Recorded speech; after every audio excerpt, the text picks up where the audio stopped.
Hello everyone to Stormfront. I am your host, Bugboy1014, and we are joined by our three players. Right? All three of them. Yeah. And my assistant DM. We're joined by Clockworth, Ragnchild, Darkstar, and Cayena. Say hi, everybody. Hi, everybody. Hello. Hey, everybody. Hi, Dr. Nick. Yeah, as soon as I said it, I thought the same thing.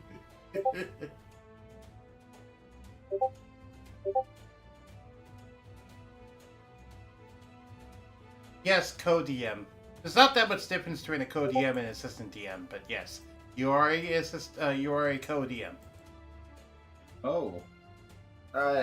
It's been so long that I saw a goddamn dryad on the map, and I was like, why is there a dryad on the map? You summoned it. Yes. It's your summon still. Yes. Oh, right. I should put myself on Do Not Disturb. Go do that.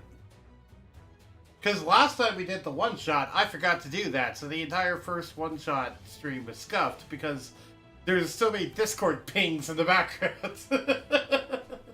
Sorry, Ragnchild.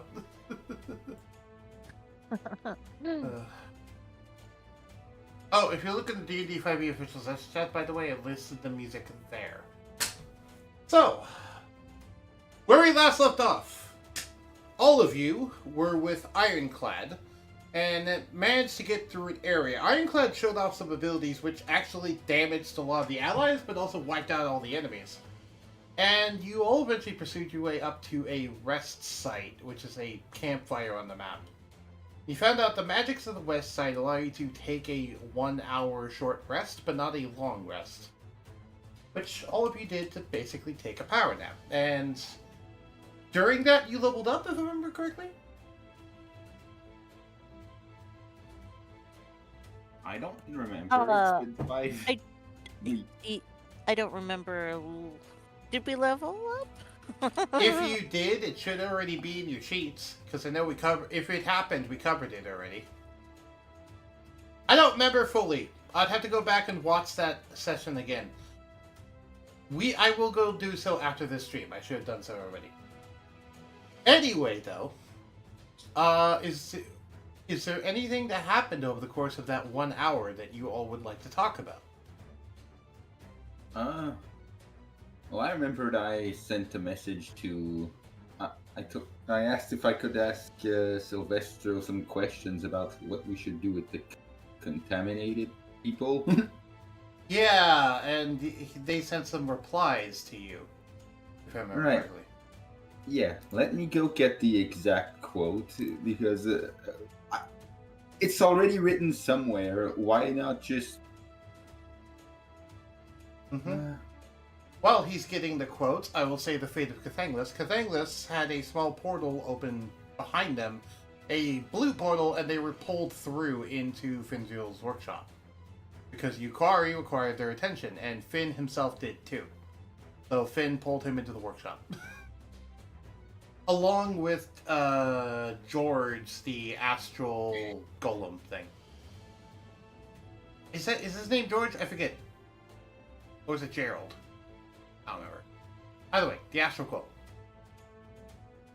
So that happened over the course of the show. Go ahead. I forgot what the astral chords is. The astral cord is the silvery thing that manifests behind you when you're astral projecting. And it's what tethers your soul to your body so that you can find your way back when you're astral projecting. Ooh. Which, if that gets snapped, then you have no way to return to your body, and your body's effectively dead. It's one of the few ways to instant kill a person.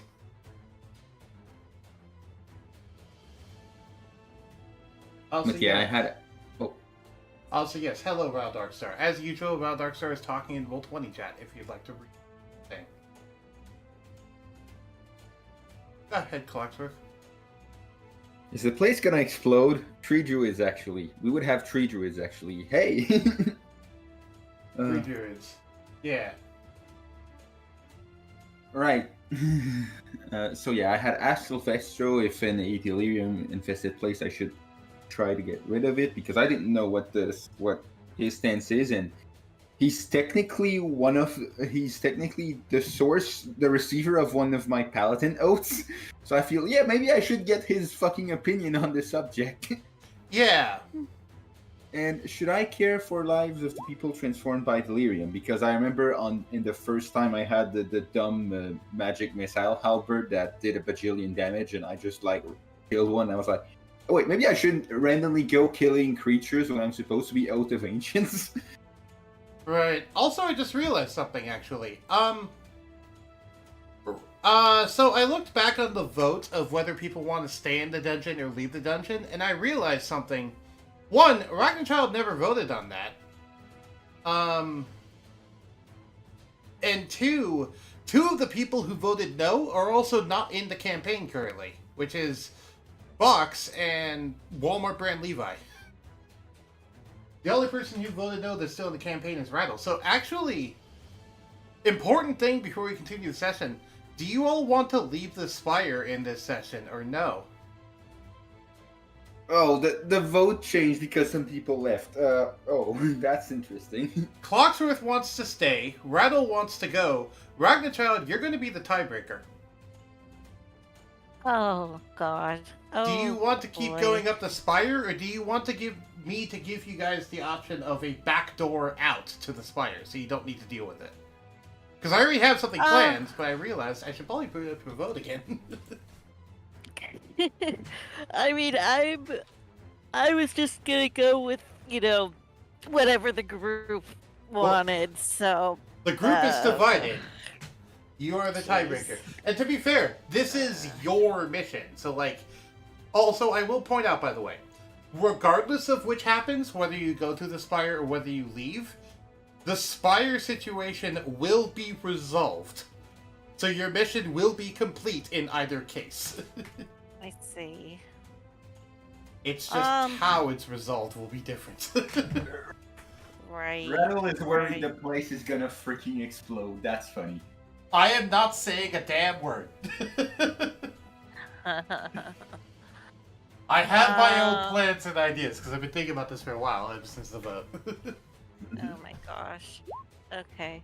Let me see here. Yes, if you keep going, it will take probably half a dozen sessions to get through the rest of the Spire, if not more. Okay. So if we keep going into the dungeon normally, we're booked for the rest of 2023 effectively, because we're probably going to skip the last week. Because of New Year's, yeah. Because of Christmas. Oh, because of Christmas. Well, I was thinking the whole December 30th thing, because of it being so near to New Year's. Oh yeah, okay. Yeah. Why was I looking at Tuesday? What the hell? I have no idea. Anyway, Ragnar, do you want to keep dealing with the Spire, or do you want to leave? I'm fine with either. Rattle. Yeah, Go ahead. Oh, yeah. I guess we can leave. I don't want to force everyone into, Okay. a multi-week thing if they don't want to. Here's the thing, though. Clocks. Surtur wants to stay.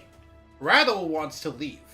So either way, you're forcing someone to do something they don't necessarily want to do. So that is not actually a good argument. Right. Basically, do what you want to do, Ragnar. And no, I don't have any expectations. Just tell me what you want. Lord. Oh boy. I will give you 5 minutes if you want to think about it. Okay. Actually, Alright. while that's happening, let's take a water break. Everyone go get water. While she thinks about it. I was gonna say, okay, give me your best arguments for, Yeah, you all debate that. I'm gonna get some water. I'll be back. What? Oh boy. Okay. Oh, let me think about it.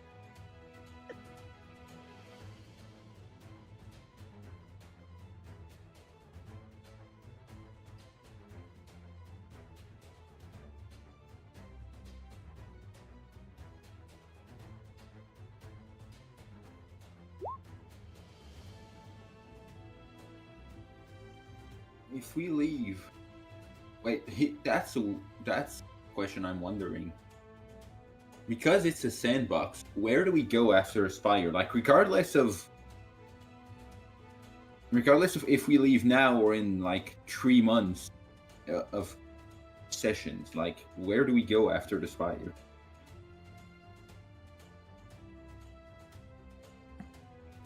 Yeah, it's true. Like, I mean, assuming the DM is gonna have a new plot hook. Well, it's just, I don't know. well, yeah, I'm And- assuming we could have plot hook. But given that the thing will be resolved anyways, Yeah, I mean, it's you want to stick it out. it's going to be resolved anyways. So I'm like, yeah, and while there are surely some things we could get from the Spire, do we really want to spend like 12? We could try to find Sylvestrus and his lair in the Fey area. So we would need to find a way to plane shift. I don't have a way to plane shift, do you? I don't know. No. We're No, in the regular, we're on the, I forgot the name of the quote unquote normal realm. I know it's not the correct word, but that's the only one. No, we crashed near the Spire. We crashed in the Feywild originally. Then we got the mission to go in the Spire. Catenglis called in a favor from Yukari. Yukari threw the damn airship back into the material plane. That's the name. But I don't fully mind leaving. I just don't know what we're doing. I mean, given that there is a timer, given that the crux of it is that the crux of the description is we're leaving the Spire. What's with that timer? I'm assuming that there's still a plan for this session, even if we leave. It's not going to be you leave. Where do we go? What do you do now at like 1:30 p.m. and we're like, no one knows. Let's just stop here. True. Yeah. All right. The Spire is not in the Feywild, so why would we be in the Feywild? Anyways, where we are right now is probably not the most important thing. I guess we can ask when Bug comes in, for whatever, when DM comes back. True. Yeah.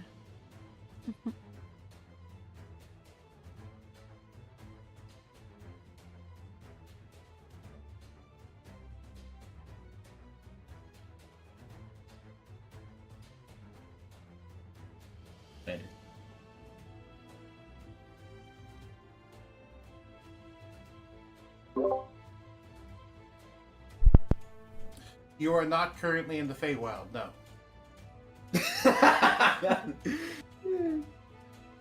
You previously crashed in the Feywild, and then Yukari picked up your ship and yeeted you here. Yeah, I remembered correctly. Yeah. Rather Darkstar was incorrect. I did not know anything else that was discussed. I just saw Rather Darkstar say that, and I'm like, I should clarify. Also, finding Sylvester's lair would not be hard because you have access to Sylvester's lair from the ship. So unless the ship gets completely and utterly destroyed, which good fucking luck. Yeah, because the ship was built to withstand meteor showers. It was built to withstand celestial bombardment. Hell, it withstood the God Laser. Let's put that out there. Yeah. Granted, Cathanglis tanked a lot of it, but still. Yeah, the sun god threw a sunbeam at Cathanglis, which was on the ship, and it only pierced like 2 floors of the airship. Like it didn't even pierce it, and it was a god shooting a godly beam from the sun. It went into Cathanglis, through 2 layers of the ship, and hit your cool. And that was it. Which, by the way, to show the power of that beam permanently killed a Revenant. Which might not mean anything for some people, but for others that know the lore of Revenants, that's fucking impressive. That it actually managed to permanently kill one. on one hand, I was about to ask how. On the second, I'm like, it's a god laser. Yeah, it's a god of it's one of the major deities too. It's not even like it's a minor deity; it's a major deity. So like, anyway, you're forgiven, Rattle. It's fine because you were previously crashed in the Feywild, and then you got uncrashed and then recrashed outside of Feywild. So has any conclusions been come to, or are we still debating? I think it sounds like we're in agreement to leave, I think. Right? Yeah. What do you think, Soder? I'm fine. Ooh, Rattle had a question about astral projection. If someone uses astral projection on me, would my whole body go there as well? Depends on what you mean by your whole body. Would your soul would astral project? Your body. He's asking because he's an astral dragon. Oh, no. You're actually, because you're an astral dragon, you can't astral project.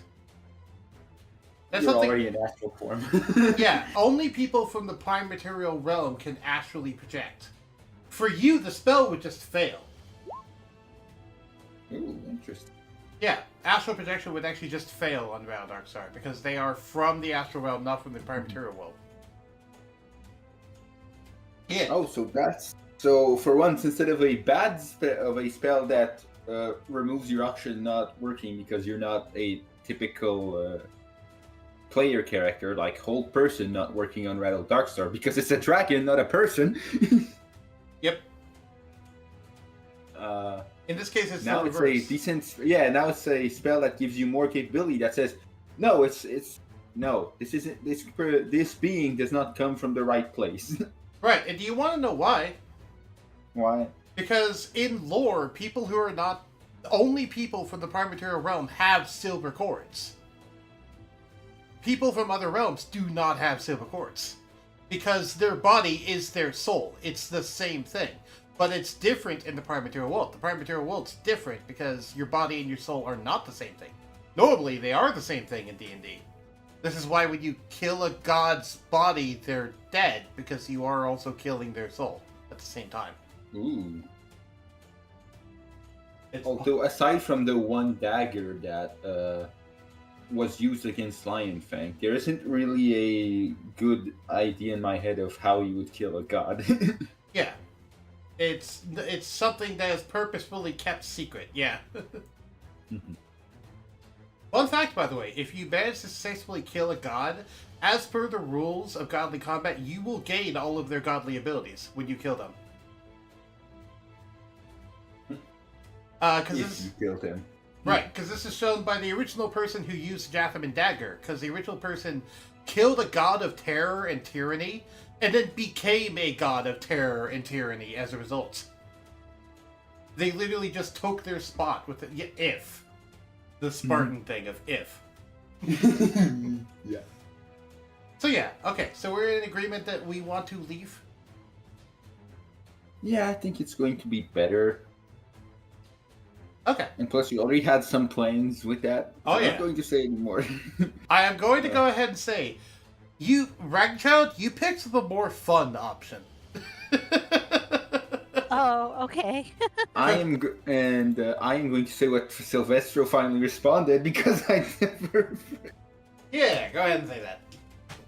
Because I had asked Silvestro if in the Delirium is this place I should get rid of Delirium. He said yes, and if I should care for the lives of the people transformed by Delirium, and he said, as for the lives of the people, killing them is a mercy to end their suffering, and that took me off guard as a player because it's like, oh yeah. The person for the Oath of the Ancient would preserve life is saying, yeah, kill them, it's a mercy. Yeah, because in Silvestro's eyes, they are so far gone that they are just suffering in their current form. There is no means of properly saving them. Even if you purify the Delirium, they'll still have a body riddled with crystals and can never fully go back to the life they had before. That's how Silvestro sees it. Okay, so... is there anything else anyone would like to talk about that they did during their downtime? Because if not... The short rest. The short rest, yeah. Okay, Rattle, what is No. it that you want to talk about? Was that yeah for something else? Am I misreading?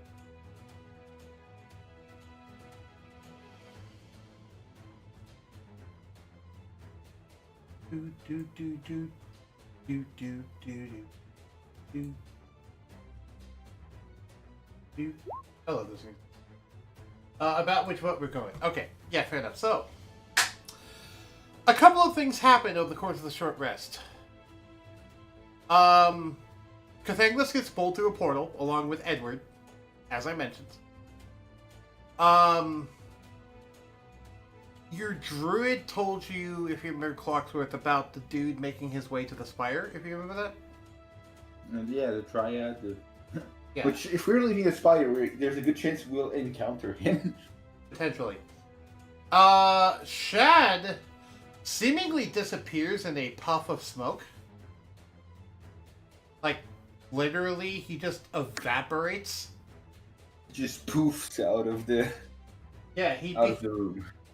Specifically, it looks like he dissolves into a gust of wind and then is just gone.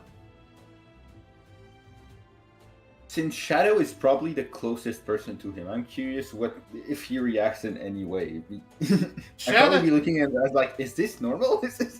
Shadow is currently distressed about the current situation and doesn't know what to make of it. A distressed dragon hunter is a rare sight. Yes. And before he can react, though, something else happens. Zokarai teleports in. I will point out this teleporting in of Zokarai in his full power armor is about 5 minutes before the short rest would actually end. So, all of you see, do you want me to describe Zokarai again, or do you all know what he looks like by now? He is a half-dragon clad in purple power armor. You go ahead. Amethyst-colored power armor, because he is an amethyst half-dragon.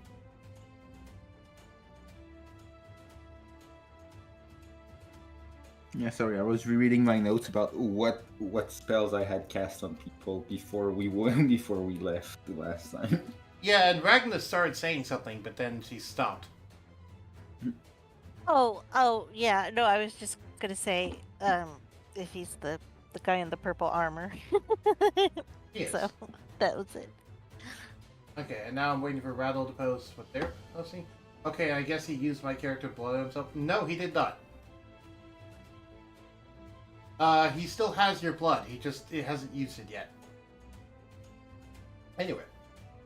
So, Zokarai shows up, and specifically, Zokarai teleports in uncomfortably close to Ragnachild. Standing there, staring down at her. Wow! When did you get here? I just showed up here. I'm a planeswalker. I can teleport. Oh. Well, I didn't know that.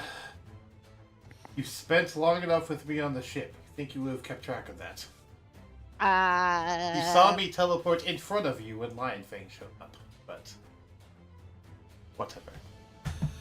Look, I heard recently about your mission that you're doing here, the purifying this place thing. Yes. Very important. Yeah, well, if I may be honest, you're taking a very long time, and I'm bored. I want you guys to leave this place. And I had an idea of how to get your mission done quicker. Oh? Yeah. Sure. Well, we're open to ideas. Go ahead. Oh, I'm not going to tell you my idea. I'm just going to say, do you want to get out of this place? Well, I mean, it seems like the boys are getting a little antsy, and so I was thinking, sure. That's a yes from Red the Darkstar and a yes from you. Hey, Clocksworth, you want to blow this pop stand? I want to what? You want to get out of here?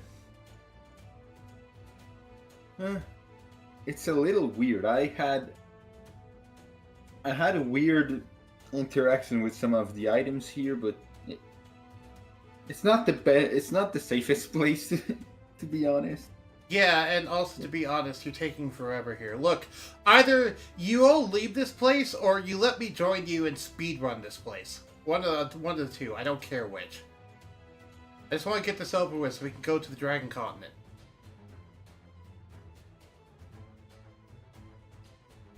So, Ragchan, you are presented with two options. You can either have Zokurai give you a way out, or have Zokurai join you in this adventure. Ooh. Also, Dread's, Oh. Dread's watching the ship, in case you're curious. Oh my. Well, what do you think, Rattle? And what do you think, Clocksworth? Should we stake it out the tower, or should we Well- get going? Well, the problem is, as far as I know at least, is that Zokurai doesn't have a reliable way to... I mean, he might have a weird item that allows him to do that, but as far as I know, you're the only one that can purify delirium, and it takes a long time to do it. Even if Zokurai could probably have the time to kill everything in here and go up and down like 10 times by the time we just clean the first 10 floors. That depends. How much ground up angel do you have? I personally don't have any. Yeah.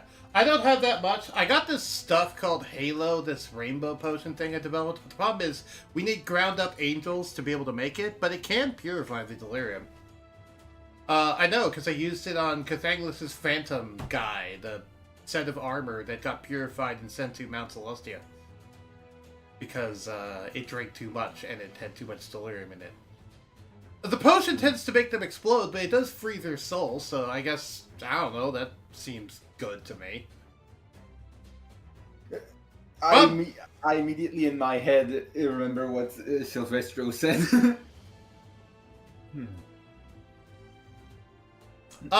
Hey, Clocksworth, make a wisdom save. Okay. Because Zokurai just cast Detect Thoughts on you when you were remembering that. Okay, do I have... Yeah, Would I have... Yes, the casts... Yes, I cast a bunch of spells before it ended. Before we ended the session. So the bless being checked is actually correct this time. Yeah, also, do you have Ring of Mind Shielding or anything like that? That would stop it? No, I have it on the ship, but we got too busy and I did too much chaos to take the time to attune to it after fucking dying. Fair enough.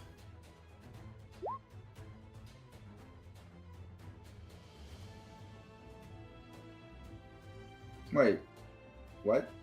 Oh, that wasn't a saving throw. Whoops, my bad. Yeah. Alright, you can tell that he is detecting your thoughts, and you can choose to either let him or not let him.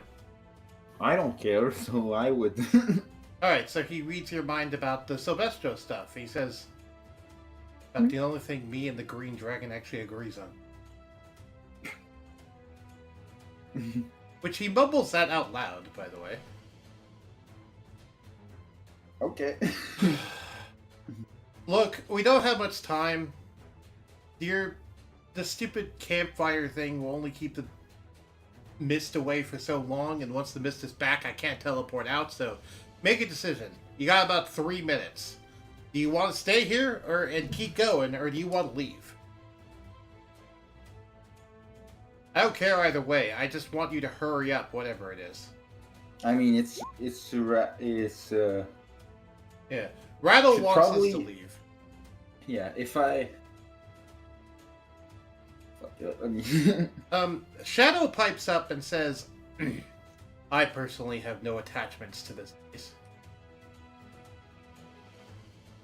yeah. That doesn't surprise me. I don't know if Zokurai is still reading my mind, but I'm like, yeah, I'm not surprised. He is. And you know that he is. Yeah, I just don't know how long it takes. Yeah, how long it lasts. Oh, let me look that up, actually.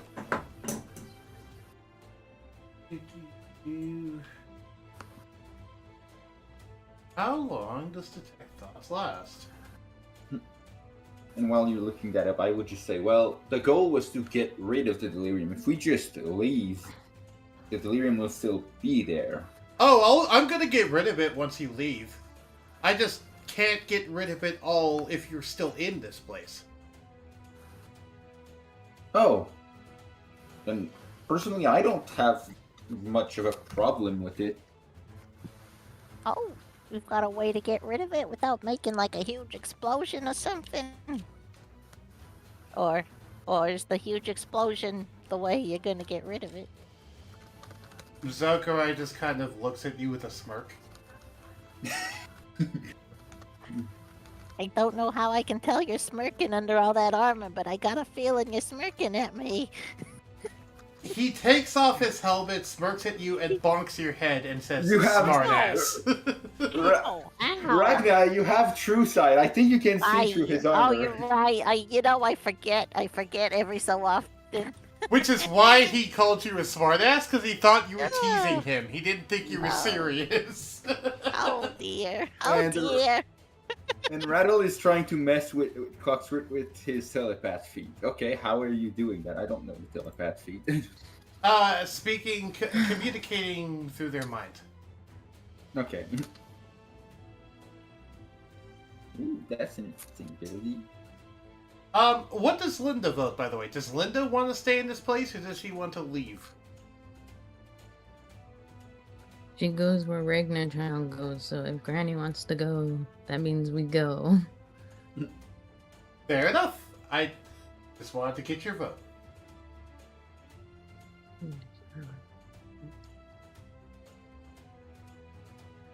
Okay. He says, so, we're all in agreement then. Mhm. Zokurai looks at everyone. Yeah. Yeah, I think so. Alright. Well, and he looks down at his arm and a little display appears on it. Y'all got about 15 minutes to get out of this place. And he just leaves. He just teleports away. Oof. Wait. I thought he was gonna take us with him. What? Where'd he go? This is when Silvestro pipes up and reminds Ragnchild he doesn't have the ability to teleport people with him yet. Wait, didn't he teleport Rattle last time when he was lost? Silvestro says that's a good point. But also, knowing doesn't Zokurai, he probably doesn't care and thinks this is more fun. Does anyone got rope? That's a good question. Rattle is asking if anyone has rope. I can look at my inventory. I have Ireland 50. attack. I have 50 feet of hempen rope. Yes. Ooh. Yep. Good, because I don't. They still have the contents of their original Adventurers pack. You got yours stolen, Clocksworth, by Shad, who did. No, I left mine in my house because, especially because being a small creature, the contents of everything I had would have probably put me over encumbered at this point. Fair enough. And also, I'm worried of just getting fireball and half my stuff just gets out of the bag and gets burned into ashes. Rattle, if you're talking about rope trick, that won't work in Delirium Mist. That won't work in the Haze. Oh crap! Did the haze just come back? Fuck. Yes, the Haze has now come back. Because your short rest finished. When Zokurai teleported away, your short rest finished and the Haze returned. And Ironclad stands up and looks at all of you and says, "Leave if you want to. I'm going to keep going." And he starts heading up the stairs. So Ironclad does not seem interested in leaving this place. Ironclad. Snickers bar of healing. Forgot about that. I forgot that was a thing too. I did too. So I saw it just now. I was like, oh yeah. Yeah. Ironclad, I think you better look out. I don't know what's gonna happen here, but I think we only got 15 minutes. Ironclad just stops, looks at you, and says, "I've survived worse," and then walks up the stairs and ignores you. Well, okay. Okay. Uh, all right. Well, Uh, I don't know what to say to that. So, 14 minutes, 40 seconds on the clock. oh boy. Okay. Well, boys. Actually, Let's get out of here, right? I have a fun thing. So I'm going to actually set up a timer. I'm going to set up a 30-minute timer. Okay. All of you as players need to get out of this place within a 30-minute time. Does this sound fun? I think it sounds fun. What do you all think? As long as we're not stuck having to do like 10 dice rolls in during that time, I guess. Fair enough. How about an hour? That way it's like 1 to 4 time.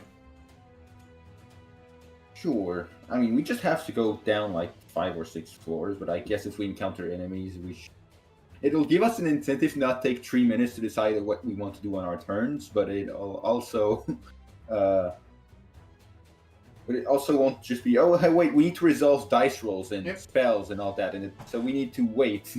And now the timer ended because we had to resolve like for a giant damage roll. Yep. Speaking of, timer started. Okay. So, yeah, you need to go now. You have an hour on the clock. Okay. Everyone. Well, I guess we're going downstairs now. Yep. All right. There is 2 entrances leading into this place. The one that you went down, the one that you came up from, and then the other one. Okay, well, I guess we should pick the ones we went by. There's probably less chance that there's an enemy there. I mean, sure, there's been an hour, but I don't know. Might enter some random enemy kitchen or something. Oh, you can turn us invisible. Ooh, Yeah. That's a good idea. You can turn them invisible. That will help them stealth. It will not guarantee you will get by the enemies, but it will help you stealth, definitely. Also, if you have Pass Without Trace, I'd suggest doing that, because don't some of your summons have that, Surtur? Yes, the Dryads do, I believe. Yeah, so a combination of Pass Without Trace and Invisibility will help you sneak by a lot of the enemies if you're careful. Yay for spells! Yay for stealth. Oh, right, there's no crystal here. There's just a haze, so it should be fine. Yeah, because there's no crystals on this floor, there's just haze. Oh, you have... I mean, I could have one of the Dryads cast it. And also, you don't got that much time, so you should probably do it in a combination. By the way, 58 minutes on the clock. So, yeah, let's just cast Pass Without Trace and Invisibility. Yeah. Alright. So, invisibility. I will all 3 invisibility. Okay, so how many people can you cover with 3 uses of invisibility? That is... You create a creature you touch becomes invisible. Spell energy cast is 3rd level. Higher, you can target one additional. So, what level are you casting invisibility at?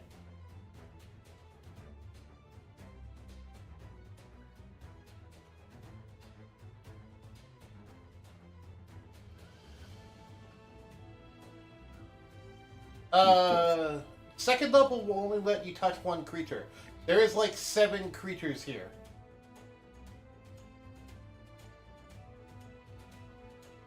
Yeah, yeah, exactly. If you want to get everyone with 1 use of the spell, you would need like 9th level or something.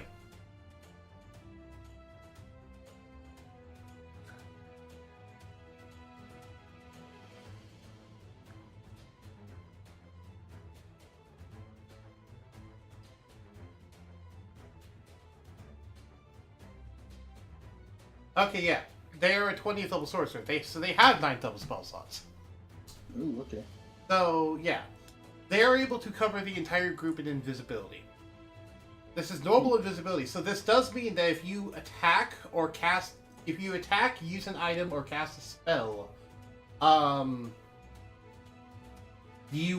invisibility will break. Mm-hmm. So, alright. With this, do you all start to make your way down? Assuming Pass Without Trace already was casted, yes. Yes. I'm going to assume that. We don't need to roll it. Okay, do you go down the path you were before, or the new path down?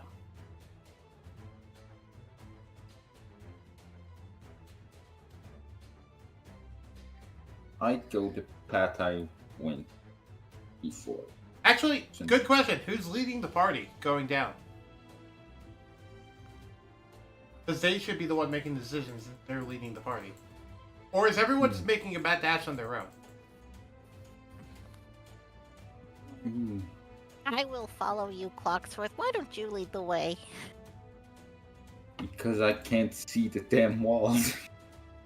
Oh, okay. Well, I'll guess I'll lead the way. We should probably go back down the way we came up, right? Surprises. Shadow walks over to Ragna and says, I can lead the way, if you want. Doesn't young Clocksworth glow? Who's the one who glows? Oh, That's wait, what- no. Oh, God. Yeah, there's the fucking floating orb of green energy thing. I don't know how the hell I'm supposed to conceal that. Oops. Oh, yeah, Okay, so actually, the person who glows, by the way, Kayena, is Ragnachild because she has the crystal in her chest. She's glowing. Oh, okay. But, Surtur, give me... So you tried to suppress the orb somehow? I guess. Give me an Arcana check. Okay. I was talking about how like you know the human light, like who is It should light. have been with advantage. What were you saying, Kayena?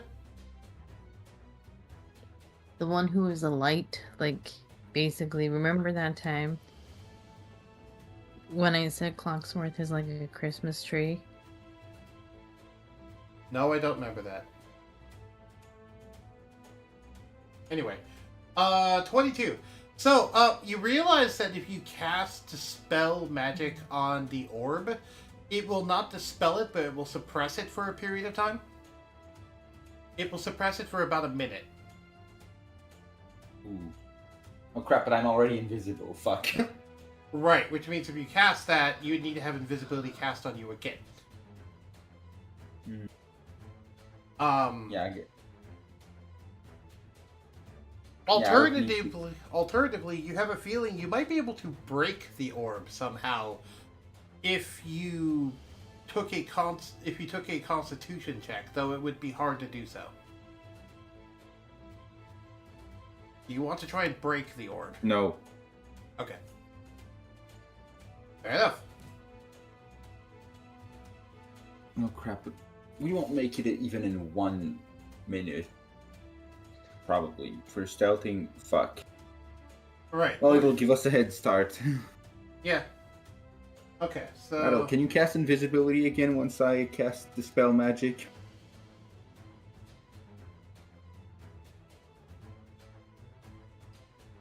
Well...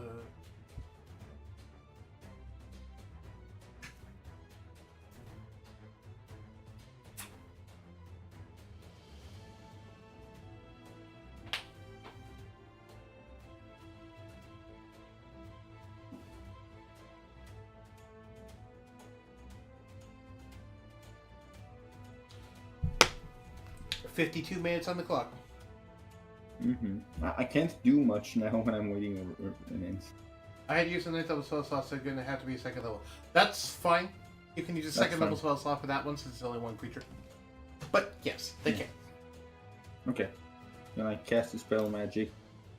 Yes.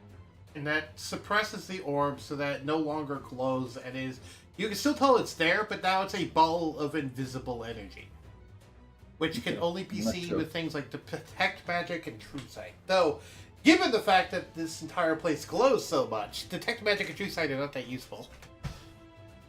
Given the haze. So the haze is actually helping you still. Yep, so let's go. Alright! You start to make your way down. I will roll a D100 for a random encounter. Mhm.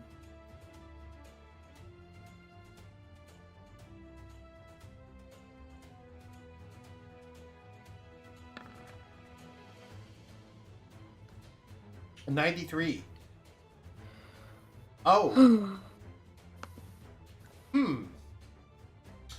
So as you move down to the previous floor, there's no enemies here, but there is the carcass of some sort of blue construct creature laying on the ground, with a yellow faceplate and limbs, and seemingly a large blue glowing orb in the center of it. Foxworth, it catches your eye. You don't know why, though. Ragged Child, it catches your eye because that blue orb looks like Ethereum. Oh, what is this? Do you want to spend time to examine the robot or keep moving down? Well...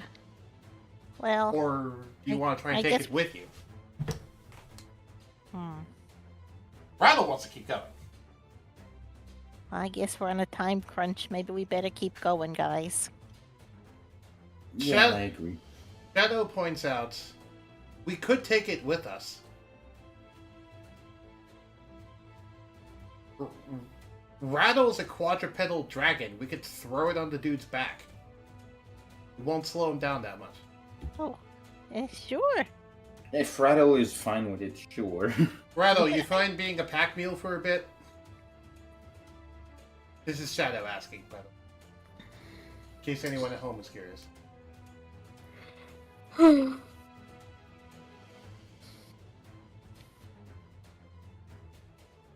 Linda, meanwhile, I assume, is just clinging onto Grandma, aka Rag. Mm-hmm.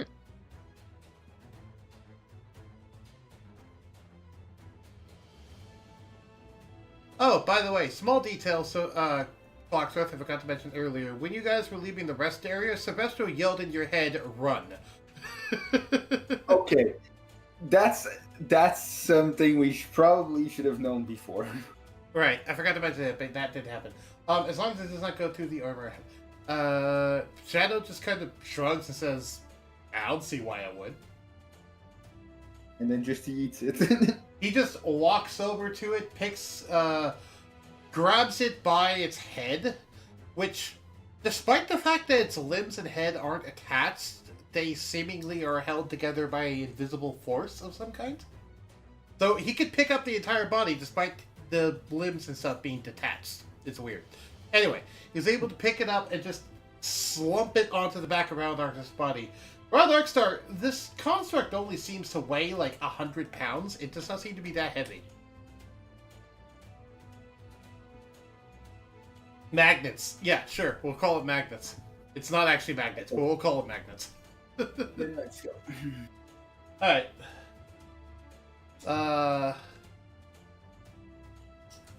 So, you have acquired a friend, possibly. Continue making your way down? Yep.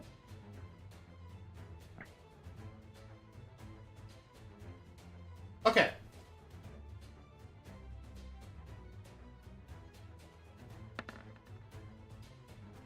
W2. Alright, you have entered a room that has what looks to be two large devil/imp-like things in it, and they're just kind of wandering around. Wait, would that not get me away from being invisible? Good point, yes. Invisible says that anything the target is wearing or carrying is invisible as long as it's on the target's person. I would argue it's on Ragnarchild's person. It's on Raldarkstar's person, meaning that, Oh, yes, sorry. they are carrying it, so it's not invisible. Anyway. So you have entered a room with two large red ogre/oni-like creatures wielding giant clubs. They seem to be relatively dim-witted and are walking around aimlessly, seemingly looking for something to fight. I will not have you all make stealth rolls because you're invisible with Pass Without Trace, so you can actually just reasonably stealth around these guys if you want to. Okay. Then let's tilt around these guys. Let's do it. Yeah. Like, you are all prepared enough that I'm not even gonna try to bullshit an encounter out of this.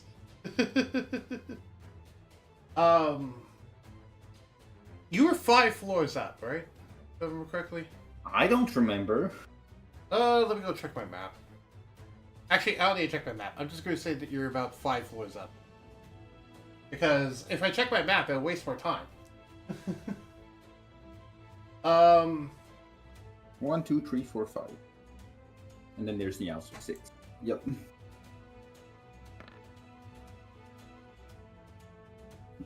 The next room that you enter seems to have what appears to be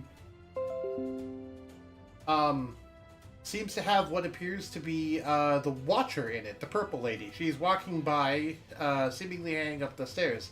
She has not noticed any of you. Do you try to contact the purple lady, or do you just keep going? Oh, that's...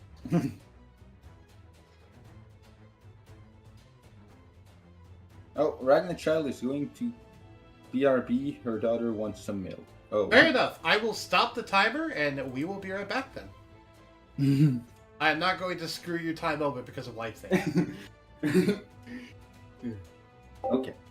I guess we'll wait for Ragnar to come back to decide, because, yeah.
I got a lovely bunch of chicken beans.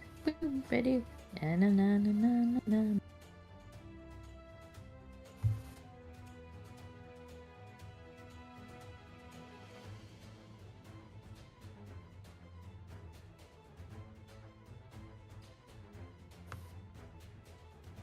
Pure donut. Whoa. Oh, donuts. Don't no.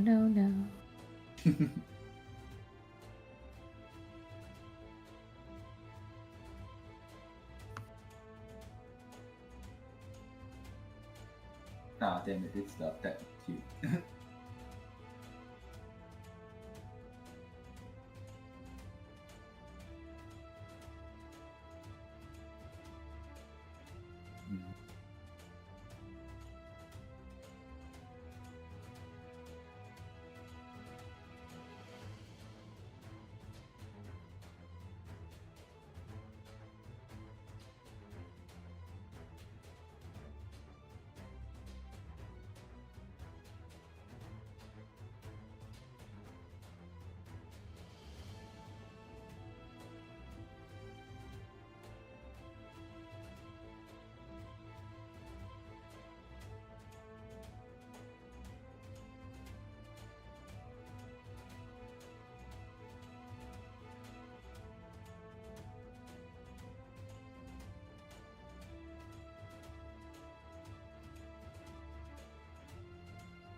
No.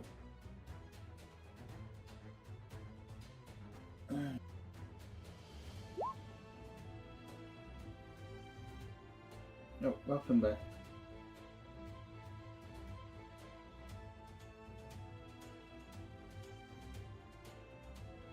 Guess Finn took the time to leave to take a small break. Oh, I see. I see. Okay. Cool. Cool. Yeah. Well, I guess we get bonus time now. So I don't know if I should be saying what just happened while we were saying that we were leaving. I don't know if you heard. Oh, I don't think I did. What Ooh. what did they say? Or I don't know if I should wait for it. Fuck it. We encountered a watcher. What do we do? That's when then we saw the message. oh, a watcher. Yeah, the purple lady from like the very first time we stepped into it. That's right. Okay. Well, I mean, the DM isn't here, so it's not like he can roll on Yeah. any decision. yeah. Okay.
Well, since we're on a break, I'll put that.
I leave, I come back, there's 5 people muted. Riveting content.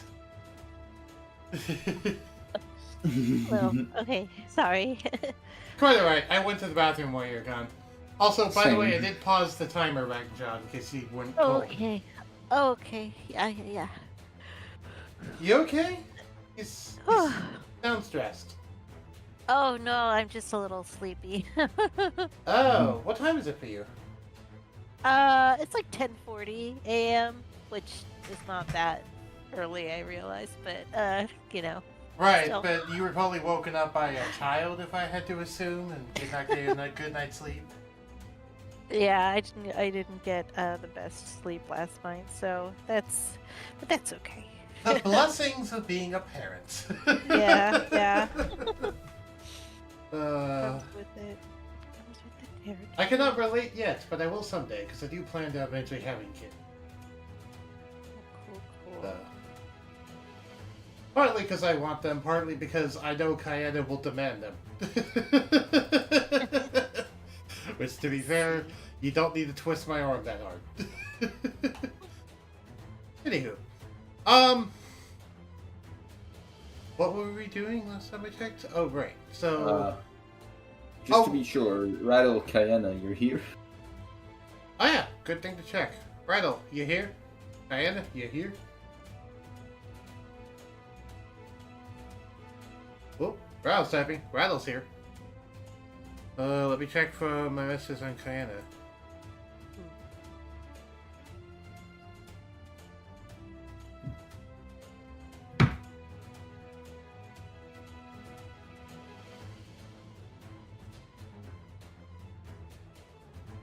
Once I have confirmation everyone's here, I just sent a DM to Kayana, so...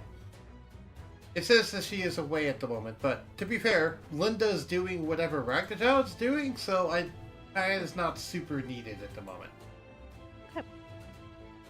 Okay, so I remember we were waiting for Ragnarchild to make a decision, but I don't remember what the decision was. Oh, We just encountered the Watcher. Oh yeah, the purple lady. You encountered the purple lady. And I asked, would anyone like to spend time to try and talk to her, or would they like to go down further? Because she can't see any of you because you're invisible, so she's currently heading to go up the stairs. She is walking through the room to go up the stairs. Okay, so it's not been at least a minute, because otherwise the orb would have turned back on. No, you've actually been relatively speedy through this. Like, with the Watcher, that exchange took you like 20 seconds, and then sneaking past the imps took like another 15 seconds. And the Yeah, stairwells have but all we ha- taken 5 seconds each. Yeah, and plus I had casted a 10-minute version of haste on everyone, I think. Did you cast 10-minute haste? No, it was only on Ragnar, sorry. It was Yeah. only on Ragnar. Before we left. Sorry, I was rereading my sheet and I was like, I saw haste, I assume I did it on everyone. No, it was just on Ragnar. Why I only did it on Ragnar, I don't know, but I didn't. Well, I guess Ragnar, that's important to point out. You have haste currently, so your speed is double. Oh. But since we're all following each other in a group, you can't just start running, otherwise some of us are going to be lost now. It's like you can't tell where I am because I'm invisible. Well, Alright. I will point out, by the way, that haste buff will extend into your wild shapes if you wild shape. Yeah. Invisible wild shape. yeah, I'll save him while I'm invisible. And invisible wild shape pass without trace bear. All of that on the grizzly bear. Like, oh god. What's worse than the grizzly bear? An invisible hasted grizzly bear. Ragnar just goes, you guys are too slow, transforms into a horse and... Starts to try and gallop down there and trips over the stairs and carts wheels down the stairwell as a horse. Anyways, what do we do about that?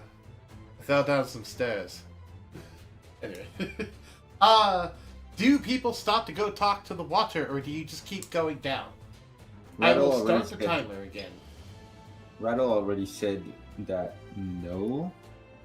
Rattle already said they want to keep going down. Oh yeah, it was Rattle casting haste. I just noted it because I was like, yeah, last week we might not forget, and it was 5 weeks, so we definitely would have forgotten. Fair enough. Ragnarchild, Clocksworth, what are your votes? Yeah, let's just keep going. Let's, we're not gonna... She might attack us, or something. The purple lady, you remember, is that angelic woman that you saw before. Right, yeah, but, if she finds out that... I don't know, I'm just thinking if she finds out that we're getting rid of this tower, or this tower's gonna explode, she might get really upset. Maybe she wanted to be the one to, defeat the tower. To slay the Spire. To slay the Spire. There you go. That's what I meant to say. Thank you. Thank You're you. welcome. Though, I will point out, she will be, if it is an explosion, she will be caught up in it. Oh my god. And maybe it'd be a good idea to prepare her for that? I don't know. It's up to you, though. You didn't prepare, granted, you didn't prepare Ironclad, but he didn't ask to be prepared. He already knew. He just said, yeah, I've survived tougher. Okay, if you say so. Right. Yeah. So- Okay. I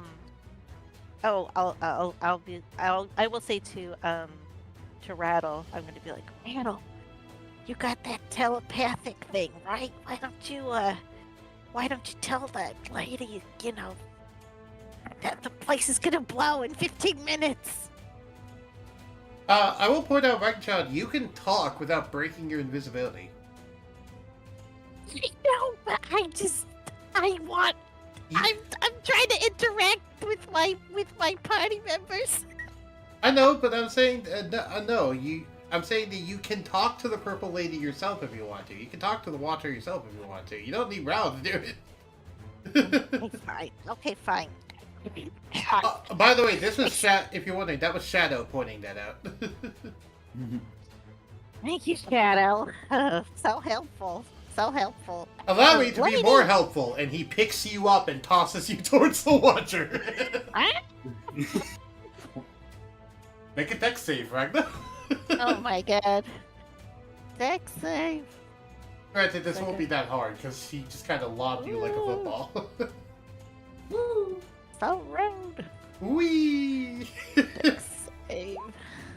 Yeah, you passed. You passed. 15. All right. It was a DC 10. Oh, I'm blessed on again.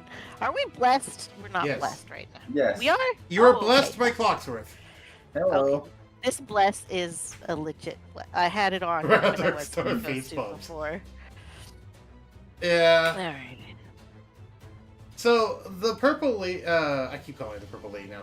The Watcher hears a thump next to her and looks over and is slightly confused, but then her eyes begin to glow and she is able to see you despite you being invisible. Ooh. Yeah, well, that's a neat trick. It is you again.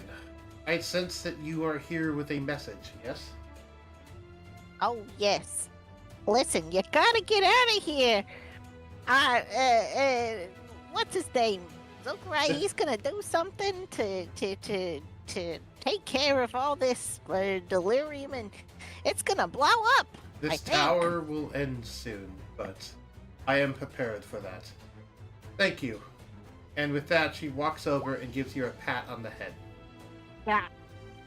Hey, why does everybody think they can just pat me on the head? This is.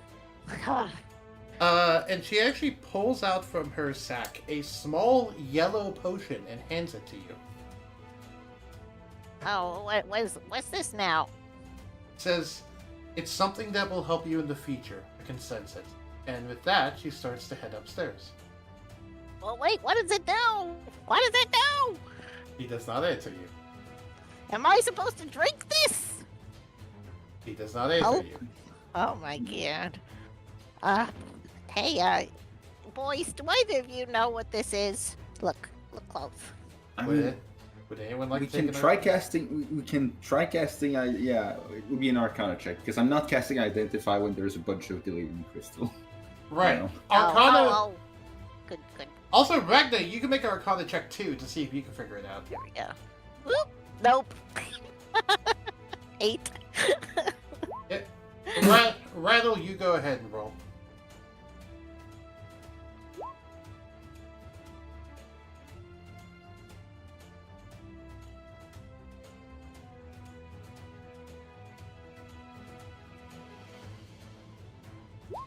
Let me make sure I got the color on this correct, because there's a specific potion that's going. Oh, sorry, I got the color slightly wrong. It is actually, there's two separate colors. There's yellow on top of a teal, a light blue / teal color. Oh. And it seems to be like two different liquids in the solution that are floating on top of each other. You ever seen like those things where it's like oil and then there's a different kind of oil on top of it and they look kind of simulate waves? Oh, like putting like yellow oil in water. You see water and oil just flowing on top of water. Okay. Yeah, that. It's that, but in this potion with two separate substances. Oh, so All right. fun. Around Darkstar, you get an idea that this is a potion of some kind. Foxworth, with your nat 30, not nat 30, but with your 30, you're able to identify that this is a potion that does not exist in normal D&D, and you don't exactly know what it does, but you have a rough idea of what you think it does, based off the history of how often you've seen people like Cathaglis and Zokarai brew potions. And your studies in Finriel's workshop. You have a guess that whatever this potion is, it's a legendary potion of some kind. And that it interacts with legendary resistances, whatever those are. In character, you don't know what that is. Out of character, you guys know what that is. If somehow Zokarai can still hear my thoughts, he would probably hear me go, "What the hell is a legendary resistance?" If Silvestro can still hear your thoughts, he would answer you, because he knows what it is. But because of the haze, I don't think he can answer me. Okay, so out of character, would you like me to tell you what this potion does? Yes. It That way I is- can put it in my notes. It is a very rare potion, not legendary, sorry. It is called the Ancient Potion. It can be brewed, and when drank, it will give you 1 legendary resistance. Now, this is not a Okay. refilling legendary resistance. This is a temporary legendary resistance. Do you know what a legendary resistance is, Child? I don't. Okay, so you know how in a lot of creatures they have these things where you make them do a wisdom save and they can just choose to pass? Yes. That's a legendary resistance. Oh, okay. So basically, if you have this, at one point when you fail, you can just choose to pass the saving throw. I love the way that it's like just reading that like on a like on Strahd's thing. It's just Yeah. like when he fails, he can choose to pass. It's just like I don't know. It's just like no, I just have my power is so great that it's just like I failed. Actually, no, I didn't. I can just reality is what I say it is. You know, Right. that's what it. So, That's the feeling. Yeah. Yeah. so it's just that the only difference that if I understood correctly, is that normally on monster stat blocks you have like one per day, and this one is just one. Normally it's like There's one- no per day. Yeah, normally it's like 3 per day for a monster stat block. In this case, you just gain 1. It won't refill, but also it stacks on top of any you already have. So, also, unlike a normal one where it recharges per day, this doesn't ever seemingly go away. The potion doesn't have a duration. It just gives you a legendary resistance. It's like a permanent temporary thing that you can do, which that sounds like an oxymoron, permanent temporary, but you know what I mean. A permanent thing you can do once and say, no, I didn't fail this save. Oh, Yeah. it's like the Chewinga charms in that way. Oh, yes. Yeah. Anyway, we should probably continue going down. I'm assuming your timer is still running. No, I stopped the timer because I started giving the explanation on the potion. Okay. And that was out of character stuff, so I stopped the timer for that. Anyway. So yeah, by the way, these potions can be brewed, so you can now have a way to just make legendary resistances in your downtime if you want to. But that'll be fun. Oh. Cool. Yeah. Anywho, everyone ready to continue? Yep. Start the timer. So, Clocksworth has a general idea of what this potion is, and you have acquired a potion and warned the Purple Lady. Do you continue downwards? Yes. Yeah, we can talk about potion later. Let's go. Clocksworth, as you start to head downwards, you feel something weird. You feel yourself pause and look toward, and feel a compulsion to look towards Round Darkstar again. Do you ignore the compulsion, or do you just give into it? I can try to ignore it. Alright, give me a wisdom save. Okay. Wisdom. Right, those are the saving throws. Those are checks. You you unfortunately failed. Ooh. It was a DC 20.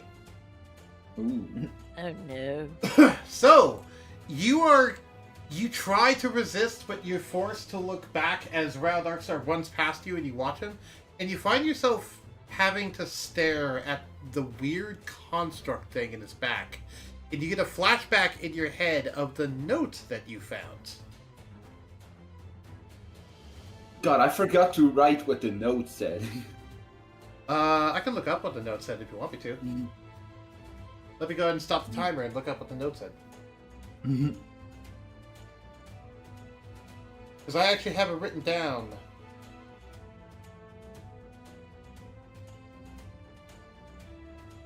The note said, Oh, I don't have the full text, but I do have the partial text, which is that, the partial text says, gain a memento from your past, leave a memento behind, the heart awaits. I believe that was generally what the text was on there. It probably had more flowery language than that, but that was effectively one of the ones. Which was weird, because it was written in Clocksworth's handwriting, addressed to Clocksworth. Which implies he's been in the Spire before. Yeah.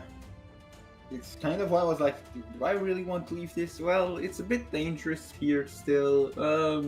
Is it worth it? I don't fully know. Right, I and guess we can leave.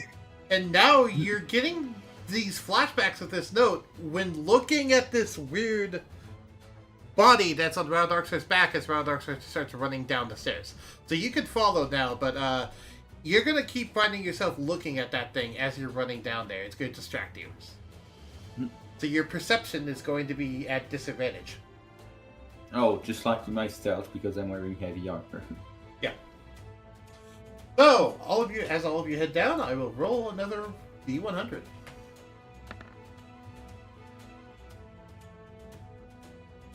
That is not confirmed yet, Rattle. We will get into that once you get out of the Spire.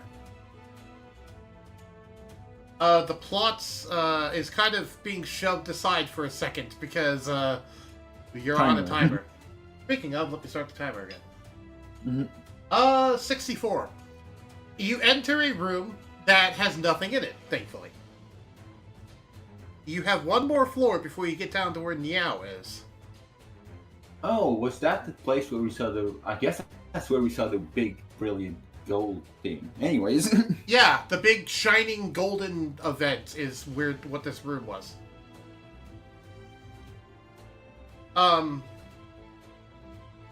Notably, the room that you encountered the Watcher in was the room that you found the note in. Ah. Anyway. Oh, you were asking. I am not going to tell you out of character. We will wait for that to be revealed in character, whether or not what tie this has to Clockwork. Yeah. Alright. There's something in here. Will you pursue down more? Yes. Alright. You roll another one.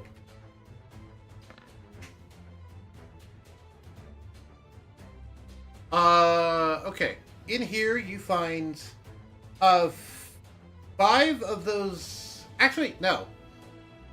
You find what looks like a pretty interesting enemy. It kind of looks like you took a hermit crab, you stuck it on its side, you made its legs just be 3 little spindles, and it has a little hole cut in the shell where an eye is. And it's big. It's like 10 feet tall. And it's just kind of skittering around this room in a very creepy, bug-like fashion. And it's clearly been a minute now, so I'm assuming I have now a glowing green orb above my head. Yes, you have a glowing green orb above your head. So, I would like everyone to try and... normally, I would like everyone to give me stealth checks with disadvantage. Okay, so disadvantage. Alright. You know what a conch shell looks like, Rattle? Imagine a conch shell on its side with little legs coming out and an eye punched through it. And that's what this thing is. 7. Unfortunately, you all have been detected. And I will have you all roll initiative. Was Ragnar detected? I rolled a 7, like... Oh, yeah, I forgot. There's Pass Without Trace. It's plus 10 to everything, I'm assuming. But Yes. still. Oh, Even with that, though, this thing has a passive perception of 20. So alright. only Ragnar passed. No one passed. Because Ragnar had disadvantage. Yeah, I had Oh, right. disadvantage. Alright. Oh, wait, we already have a turn order. Yeah, so... Actually, I won't have you roll a Alright. new one. I don't... Yeah. I'm assuming the Triads would fail too. Anyways, we're being spotted, and so... Yeah, it doesn't matter if individuals failed. You all failed. Mhm. Enough of the people in here failed. Alright, let me actually pull up the stats of these guys, because... Get out of here, advertisement. I don't care about, sports gambling.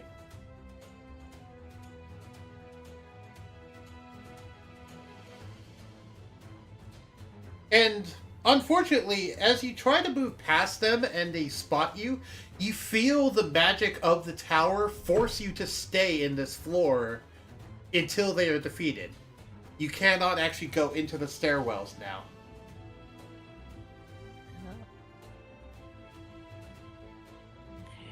Which is annoying.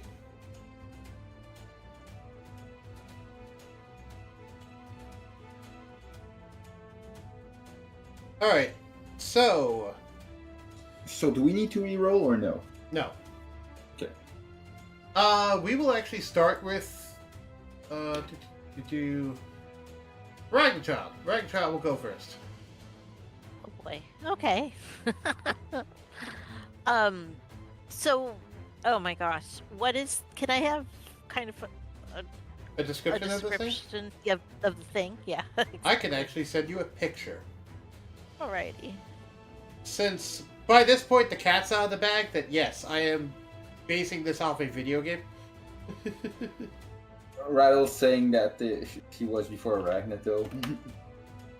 I know, but I moved it so that Ragnar's first. Because I wanted Ragnar to go first in this comment. Also, to be fair, if we went by who should actually go first, it'd be the Dragon Hunter, and he would obliterate this thing, so...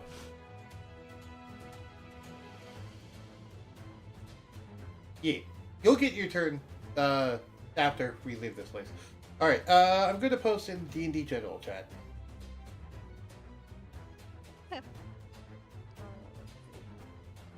That's the image of what this thing looks like. You see how I said about like the hermit crab with an eye cut out of it, the little spindly things? Yes. Imagine that, but 10 feet tall. Oh my goodness. Okay. It also seems to be like bobbing around on its legs in a weird way. It's like twisting constantly. Yeah. Okay. Okay, I am going to cast a spell at this thing. Is nobody's between me and the thing? Or is it just you were the one going first, so I'm assuming no. Drive right Okay. ahead me. Alrighty. Okay. In that case, yeah, let's see here. Let's go ahead and we will cast. Let's cast Fireball on this thing. I'll just do a 3rd level Fireball on this guy. Alright. There we go. Alright. 3rd level fireball. Ka-chow! It, because of the rules of the Spire, it cannot dodge. So it just gets hit for 39 fire damage. This seems to make it bolt and look at you quickly, as it has a more distinct idea of where you are. However, it seems to be... the fire covers its body, but then seems to wash away and is mostly intact. You definitely did scar a lot of its body, but, it doesn't seem to be all that heavily damaged. I will point out, you have haste, so... Oh, wait, but you have a Sender's Bane. So, yeah. You get a full turn. Yeah. But you don't get the extra haste action. Yeah. I'm assuming you just didn't bother with the crystal because Ethereum canceled it or something. With what crystal? Well, the Delirium crystal. The Delirium crystal inside of their body. Yes, the Ethereum... Okay, to be fair, does Delirium give you resistance to fire? Hold on, let me double check that. Because if so, they would still get that. I'm gonna, while I'm looking this up, I'm going to temporarily stop the timer. Because Okay. Oh, but my fire though is like the ether because Yeah. I would heavily recommend against casting Fireball through the Ethereum in your body. Except Cleric lets you do that. Cleric lets you do that. Oh, okay. Astral Fire Cleric has a 1st level feature that lets you do it. Okay. Then I guess there should be an additional 2d6 on that Fireball. Yes, because if you don't know, Ragnar, Ethereum got recently a buff that adds 2d6 damage to your attacks with it. Oh. Oh, I was only mentioned. No, I was thinking it was because it would have been upcasted. Oh, right. Oh, It's well- upcasted by 2. Oh. However, automatically, because remember, whenever you cast something through Ethereum, it's automatically upcasted by 2 levels. Gosh, I forgot about. But Clocksworth also forgot that I also added in a thing that any spell that you cast through here does the additional 2d12 radiant damage. Oh, it's d12s. Yeah, so you do an additional 2d6 fire and 2d12 radiant. So, which I'll point out, delirium is weak to radiant. Right. So all of you just see her wave her hands above her head like a crazy woman, and a blue glowing fireball forms above her head that she just tosses at this thing. Like a goddamn spirit bomb. Yeah. I'm sorry, you said blue ball above her head. My first instinct was Dragon Ball Spirit Bomb. Yeah. There we go. A blue glowing ball of fire. Like, why do I imagine she's making the Age of Empires noise of woo? As the priest conversion noise when they convert an enemy. Anyway, go ahead and roll for me the additional 2d6 and the original 2d12. Ragnar. Oh, okay. The 2d6 and 2d12. Okay. You know how to do rolls in the chat, right? Yeah, like that. Alright, so it took 46 fire damage. Let me double check. Does it have resistance to fire?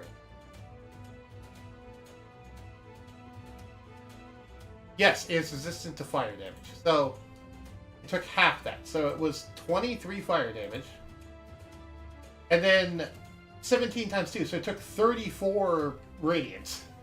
Minus. It does not get the minus for the radiant, but it gets the minus for the other one. Math is hard. 23 fire, 34. It gets minus 3, because its proficiency 50. bonus is 3. 54 total. Ozzy, I'm here. Oh, hello. Hello, Ozzy. Welcome to the stream. Oh, wait. Let me start the timer again. Ozzy, come here. For those of you at home who do not know and are watching the stream, Ozzy is my wife's cute dog. Or, is it their dog or is it sister's dog? I always forget. I always get Ozzy and Opie mixed up. Sorry, I'm here. It's just my mic bottom piece broke again, so I have to fucking fix it. I know, and I was just saying, welcome to the You stream. don't know, you didn't... You don't know because I never told you. Okay, but I was just saying, Ozzy, welcome to the stream. You didn't have to cut me off. Anyway. What do you mean, welcome to the stream? I was here the whole time. No, I was saying, for Ozzy, because you were talking about Ozzy. And we were hearing that. Anyway. I was having a cute moment, and you were in the signal. Oh, you're talking to the dog. Yes, I was talking to the dog. Anyway. So, you managed to do a sizable amount of damage, and while the actual fire didn't seem to do all that much, the piercing radiant seemed to have punched a hole in its shell. Ooh. Oh, nice. Yeah. You hit a weak point in some regard in that way, but it is still alive, and it seems to be pissed off. Delirium shell. Oh no! You did All actually break a few of the crystals on its body with that. Not all of them, but a few of them. Okay. All right. I think you know what I will.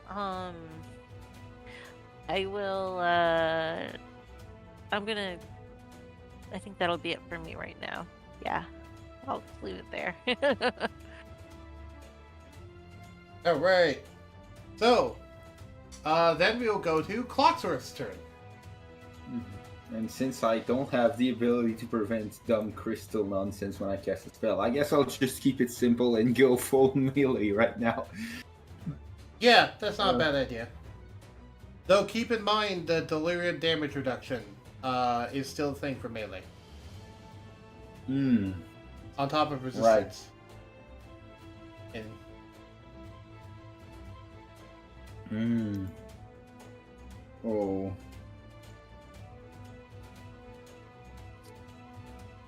Fuck.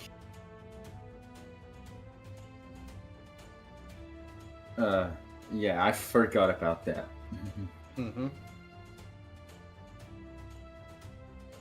Well, And I don't have, and I can't guarantee that it won't reflect damage like last time. Yep, 25 minutes on the clock. Then I guess I'm going to... What's that? Oh crap, where the hell is it?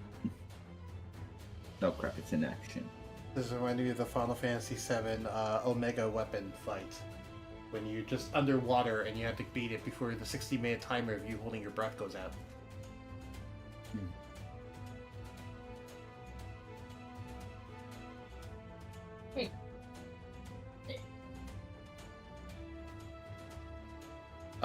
Anything else on your turn? I'll try casting. Yeah, I changed my mind on that. Alright, try casting a spell. What spell are you going to try and cast? I like to... Oh crap! Yeah, I forgot I removed Fireball. I was like, yeah, I'll keep it simple and do Fireball, but I forgot I removed it. Well, pick something. Well, yeah, we're probably on the last floor, so I'll try casting Holy Weapon on my thing. Alright, so bonus action, Holy Weapon, roll me a d20. Mm-hmm. You managed to cast Holy Weapon without triggering a Delirium Crystal. Alright. Okay. What? Are you now going to use your action to attack? Yes. Are you going to attack with your Force Halberd, whatever it is? I changed it for Hold Monster on it, remember? Ah, okay, are you going to attack with that, then? Yep. I'll roll just in case okay. I forgot to change that thing at the bottom, but I was just rolling for crits in case. Okay. And then the damage. Oh right, it was already rolled. Never mind, I'm done. Yeah, the damage is already rolled. So taking the first one, you manage to attack with this weapon. You can also automatically cast a spell as you attack with the weapon. So are you casting a spell while doing that? Nah, I'll just let the hold monster in it try to work its way. Okay. So, you managed to do 7, the 7 got reduced to 3, which got reduced to 0, but it's also 10 radiant. It took 10. You managed to pierce it with a shining blade, glowing with holy light, that carved a small chink in its shell. The physical weapon did not seem to do the chink, but the holy radiant off of it seemed to. However, this also cast Hold Monster on the creature, and the creature, seemingly, shrugs off your Hold Monster. Okay. So. And I am out of actions, so... Are you a 5th level melee person? No. Okay. Then you don't have extra attack? Yep. That's why I said it. Alright. It's the Dryad's turn. Oh, crap. What are the Dryads doing? I assume nothing, because last time they caused a backlash?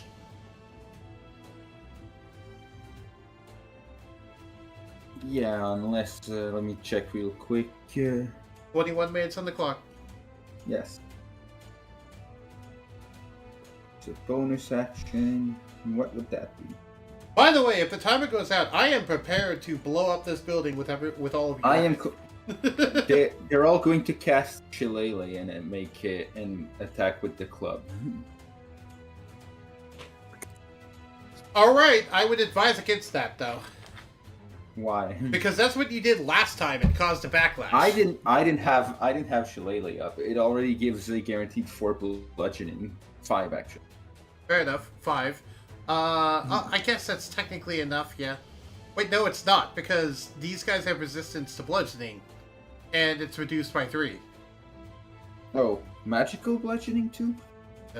Wait, no, not magical bludgeoning, because it's delirious. Right, no. You are correct. Shillelagh makes it count for magical, so... Yes. I think. So you hit it with these... So you have your Dryads all charge up their arm... Never mind. Ascender's Bane. They can do both. Sure. So they start charging up their arms to bash at the enemy, but because of the tower itself, they are slowed down. Next. Alright. I will actually move the turn order a little bit. Rattle, you're, wait, hold on. Yeah, Rattle, you're up. You'll get to move before the monster. And then I'll put you back in the turn order. Where you normally are. Because I did kind of skip Rattle's turn, and to be fair, I'm leaving the Shadow Dragon last.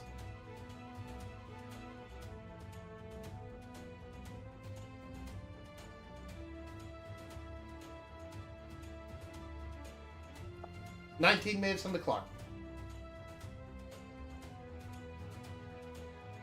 It's gonna pick up the enemy and use it as a dart.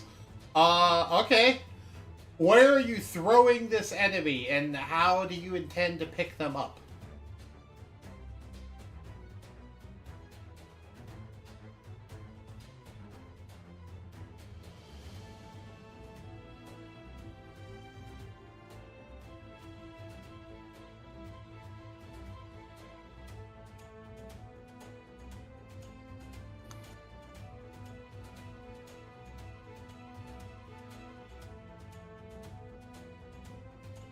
Add a wall to make it stuck like how you hold a dart. Okay. Give me an athletics check to try and wrestle this enemy into a hold that you can throw them.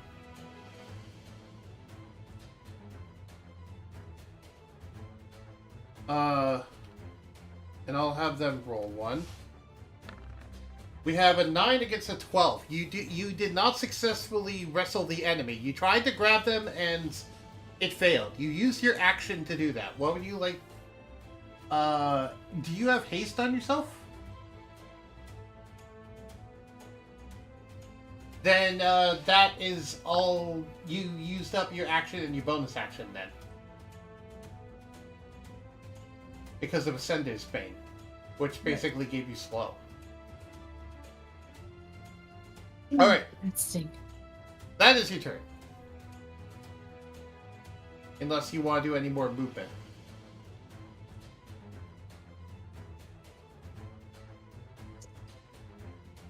I'll wait for him to finish typing. Continue. But am I wearing armor to protect me from the mist? Yes. It's not But it doesn't protect you from the curse. The curse is a planar effect. It's not effect of the mist. Yeah, the curse is not because of Deliria. It's a separate thing. Alright, the creature's turn. The creature looks at all of you, and you notice, Ragchild, it gets a blue sheen that goes over its body and then disappears. And then it seems to shake violently towards all of you. It seems to shake violently towards all of you and release a pink mist. I would like everyone to give me a Constitution save.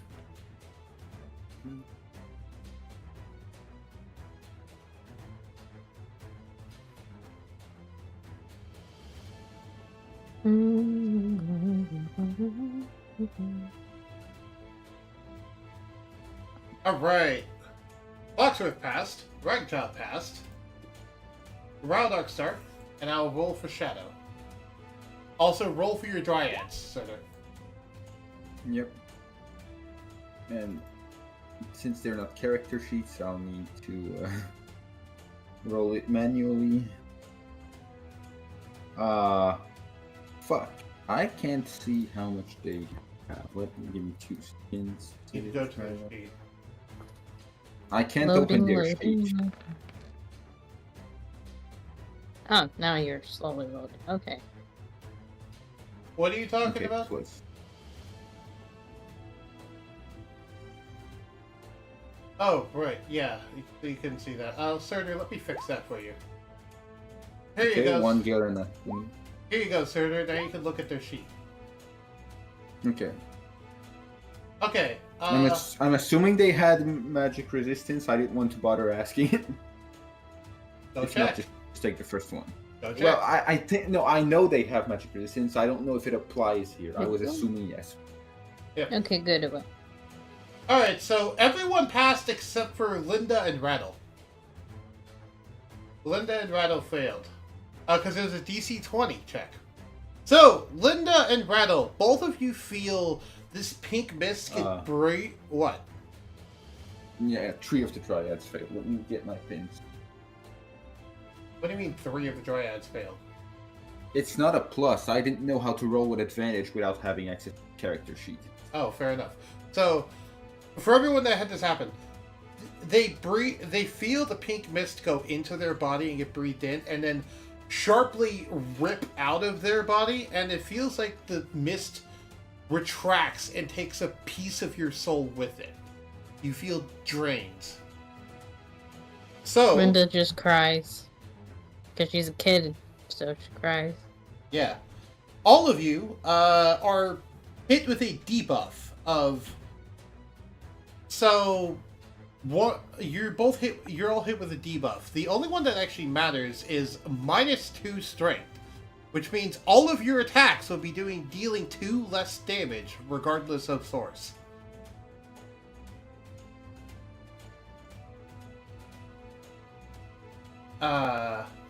You can get rid of this debuff by using either Dispel Magic or by completing the fight. The debuff will go away at the end of the fight.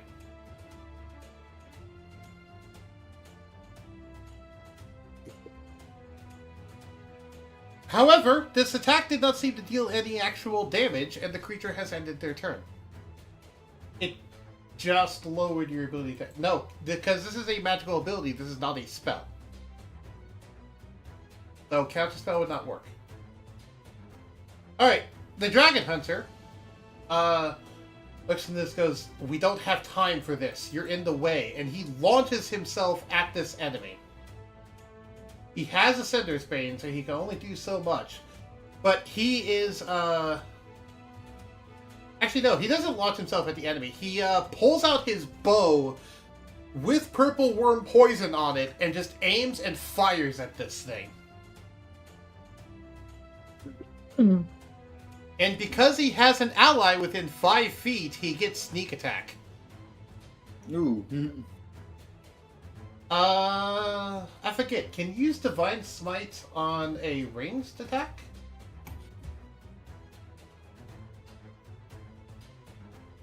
I can go check real quick. I am currently checking. Would you hit a creature with a melee weapon attack? Nope, he cannot. Okay, so no Divine Smite. But there will be Sharpshooter, Sneak Attack, Aristocratic Performance, Purple Worm Poison. Alright. Ultra Warbow. Are you being messed up? Yes, you're messed up currently. Oh, that's terrible. What's terrible? Oh, nothing. Don't worry about it. Okay.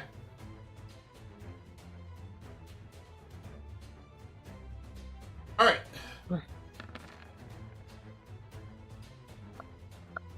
Yeah. That hits.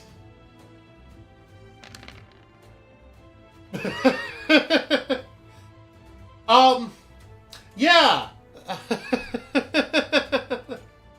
By the way, all of that is multiplied by 2 because of his Berserker armor, but he takes a quarter of that in damage as recoil.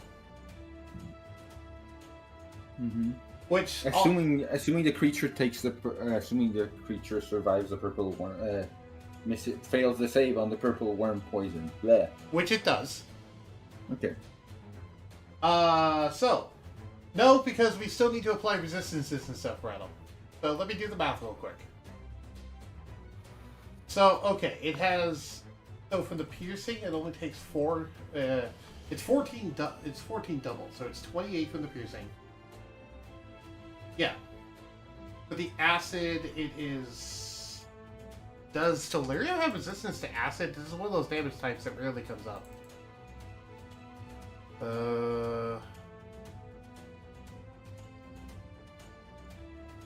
Yes.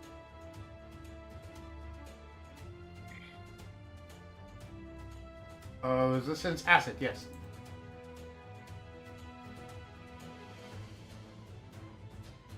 So that would be only 5 for the acid.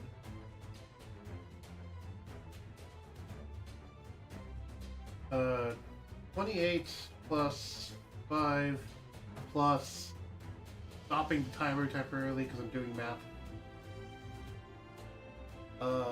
Plus all of this. Okay, so the sharpshooter damage and the brute force and the mastercraft performance damage are all part of the piercing damage. And sneak attack also is. So that is 5, 9, 15, 21, 24, 27. Yeah, 27 piercing. Because it's doubled and then halved. And then all the poison damage. 5, so that's 8, and actually, that minus 27. So yeah, actually, I can just do 70 there, because I realized all of that is doubled and then halved. Okay. Though it turns out to be 103 anyway.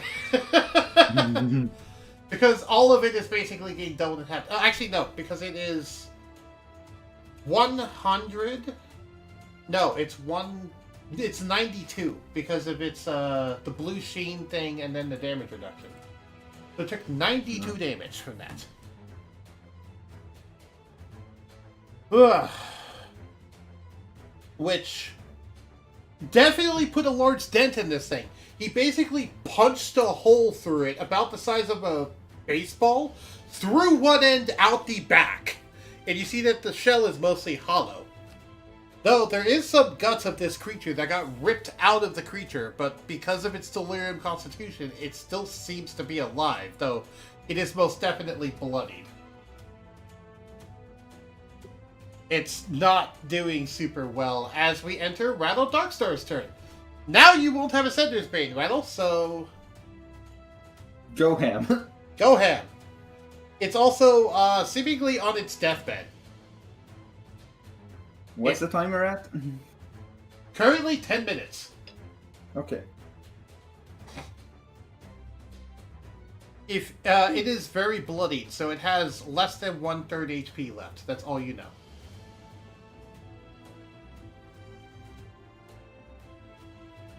Oh yeah, also, I should probably get on screen what the actual image of this thing is. Hey, you know what?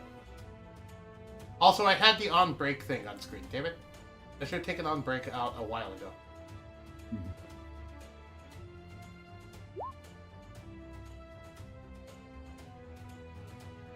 Accidents happen. Mm-hmm.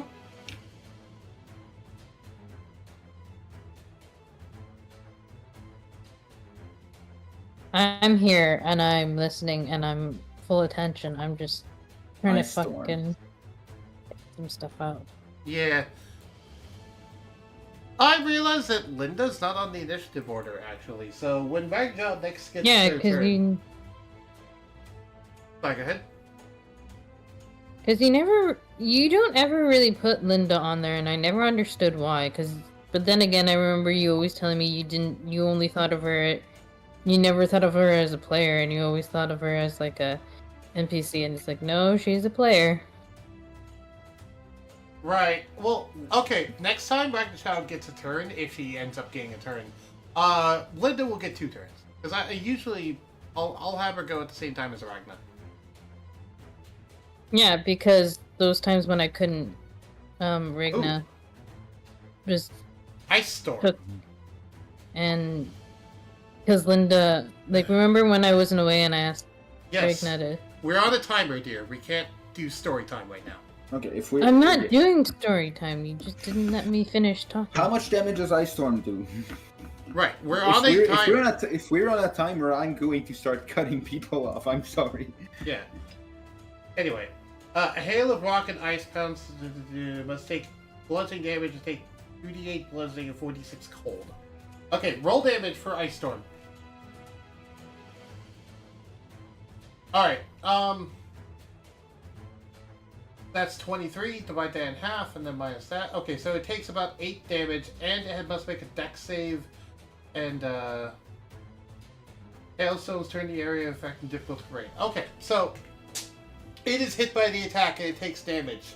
Notably, there are other people in the range of that, so other people are also taking hits there. Because, keep in mind, you're within 5 feet of this thing. Yes, I am. And Rattle is as well, because Rattle tried to grapple it. Oh, right. So, Rattle and Clocksworth, you also need to make a dex save, or else you'll take that damage.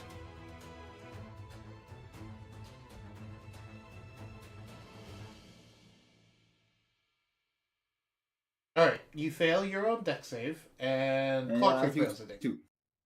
So both of you will take 23 damage. 12 of that is cold, and the rest is piercing. Mm-hmm. Bludgeoning. And I lost my headphones. Bludgeoning, right, I got it backwards. Bludgeoning and cold.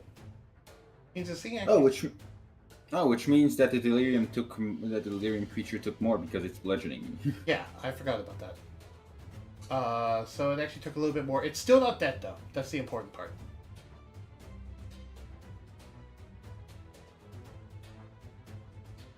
Okay. So you're resistant to all of it.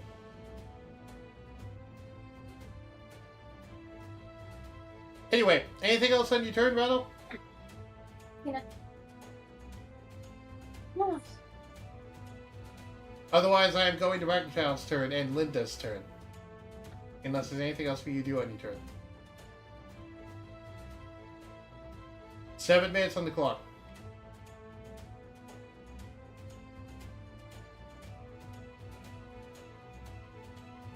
Alright. Ragchild, Linda, you're up. 7 minutes on the clock. What am I clicking? What are you doing on your turn as Linda? Well, she's still crying due to the fact that, Okay, so that stuff is happening. Does that mean that you're doing nothing on your turn? Not at the moment. Okay. She's in pain. She's a kid, remember? Yeah. Ragchild, you're up. Sorry. Okay. In that case, I think I'm going to use. I'll just cast another spell. You do not have a Sender's here. Bane currently, meaning you have your hasted action and stuff. Oh, okay. Alrighty. You have 6 minutes on the clock as well, though. Okay. Let's see here. I'm going to just go ahead and I will cast a magic missile. What was this first level at? Magic missile. Here we go. Okay, keep in mind this is being auto-upcasted, so you get, it's a 3rd level magic missile. Oh, right. So it'll hit 5 times, okay. Yep. Roll damage, 1d4 plus 1 force. Also, this is, roll 1d4 plus 1 force and 2d12 radiant. Ah, true. Oh. Which means this is actually going to do a lot of damage, because each dart is doing extra 2d12 radiant. Oops. Alright. Plus 1, that's 4. Oh, wait, here we go a second. Plus 1. Yep. Is 4. Now roll the Thank you. 2d12. And 2d12. Let's see here. 2d12. 18. Okay, so that's 18, 36. That's 36 plus 4. That is 40. And then, actually, is the resistance to force? Don't believe so, but let me double check.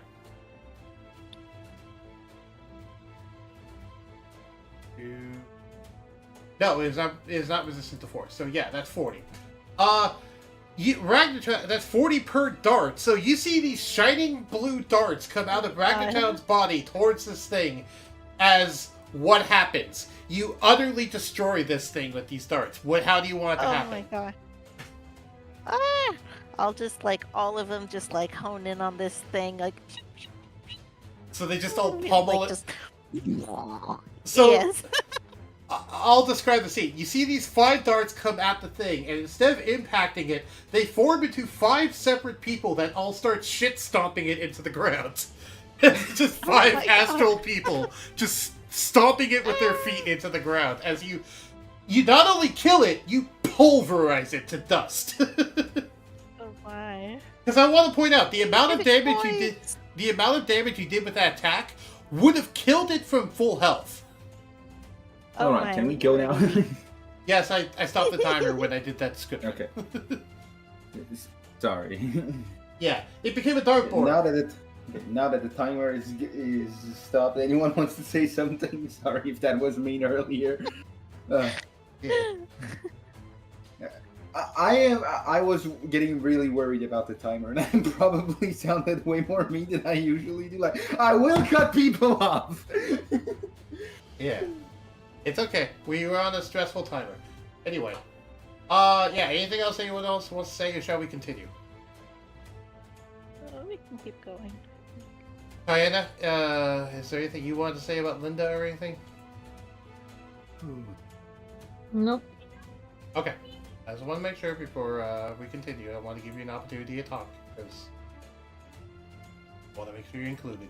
Anyway, start the timer. Yeah, so, okay, this happens.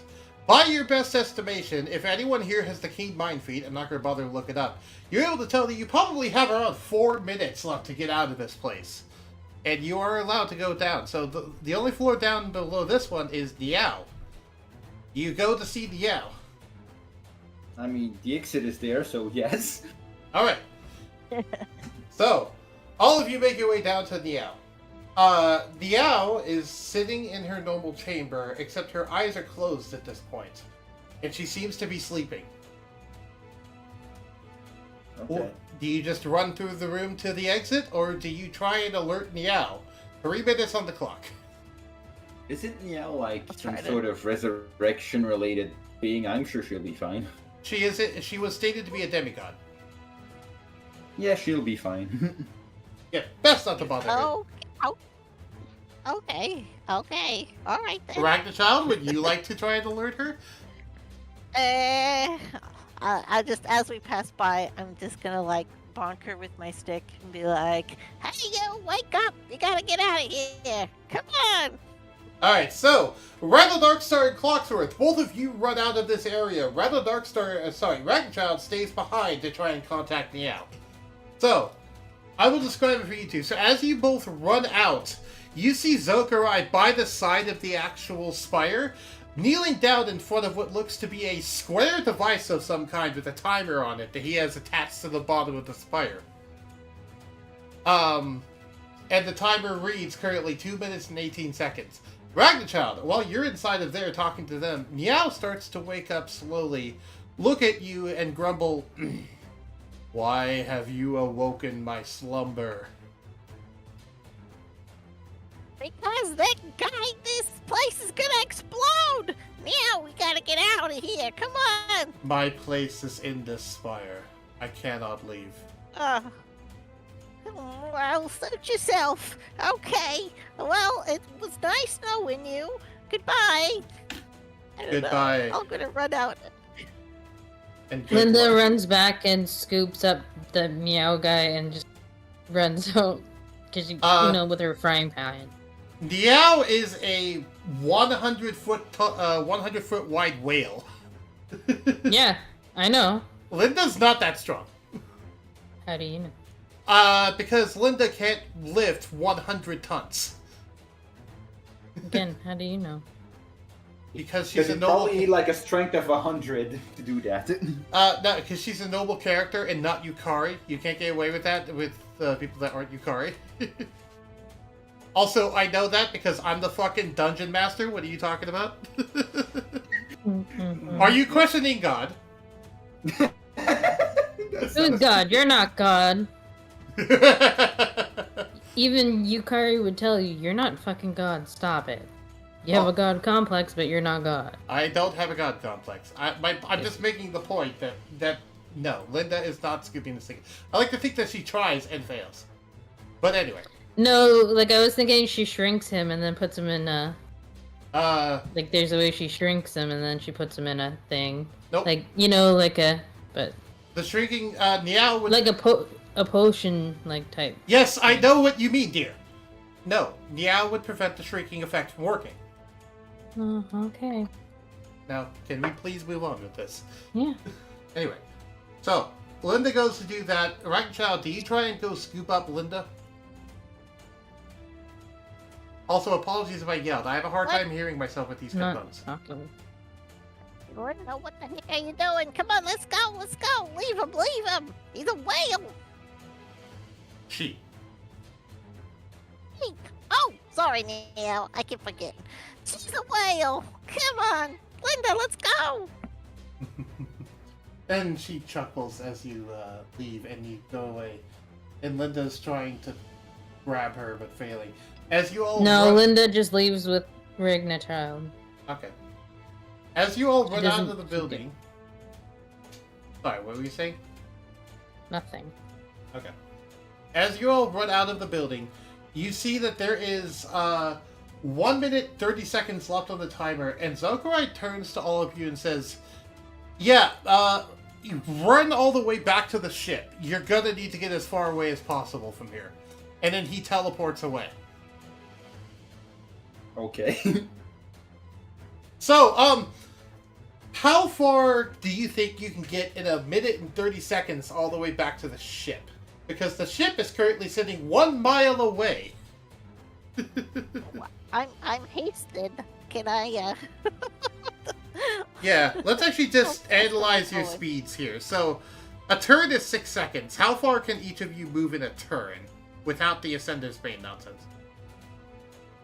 90, 180 with dash. Yep. Because I have haste on right now as well. 180 with dash. Okay. Dragonchild, how far can you move in a turn with it? let's see. Well, I was hasted also. My normal speed is 25.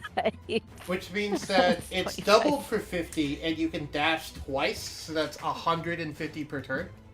Alright, I can dash Okay. multiple times, so that would be 270 There we for me. go.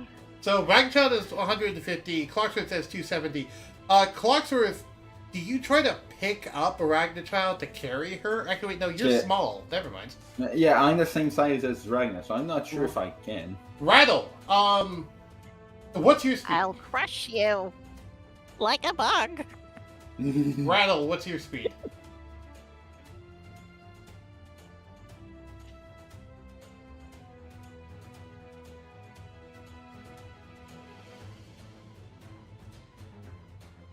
Is that your fly speed, Rado? 40 times 2 with 2 dashes would be... Yeah, that's their fly speed, I believe. Wait, no, that's not your fly speed, because your fly speed's faster because you're a freaking young dragon. Young dragons have a fly speed of, I think it's 60? It said minimum 60. That'd be 60 double to 120 and then times dash and dash. So 360 per turn is what Rattle can move. So Shadow, as you're running out, will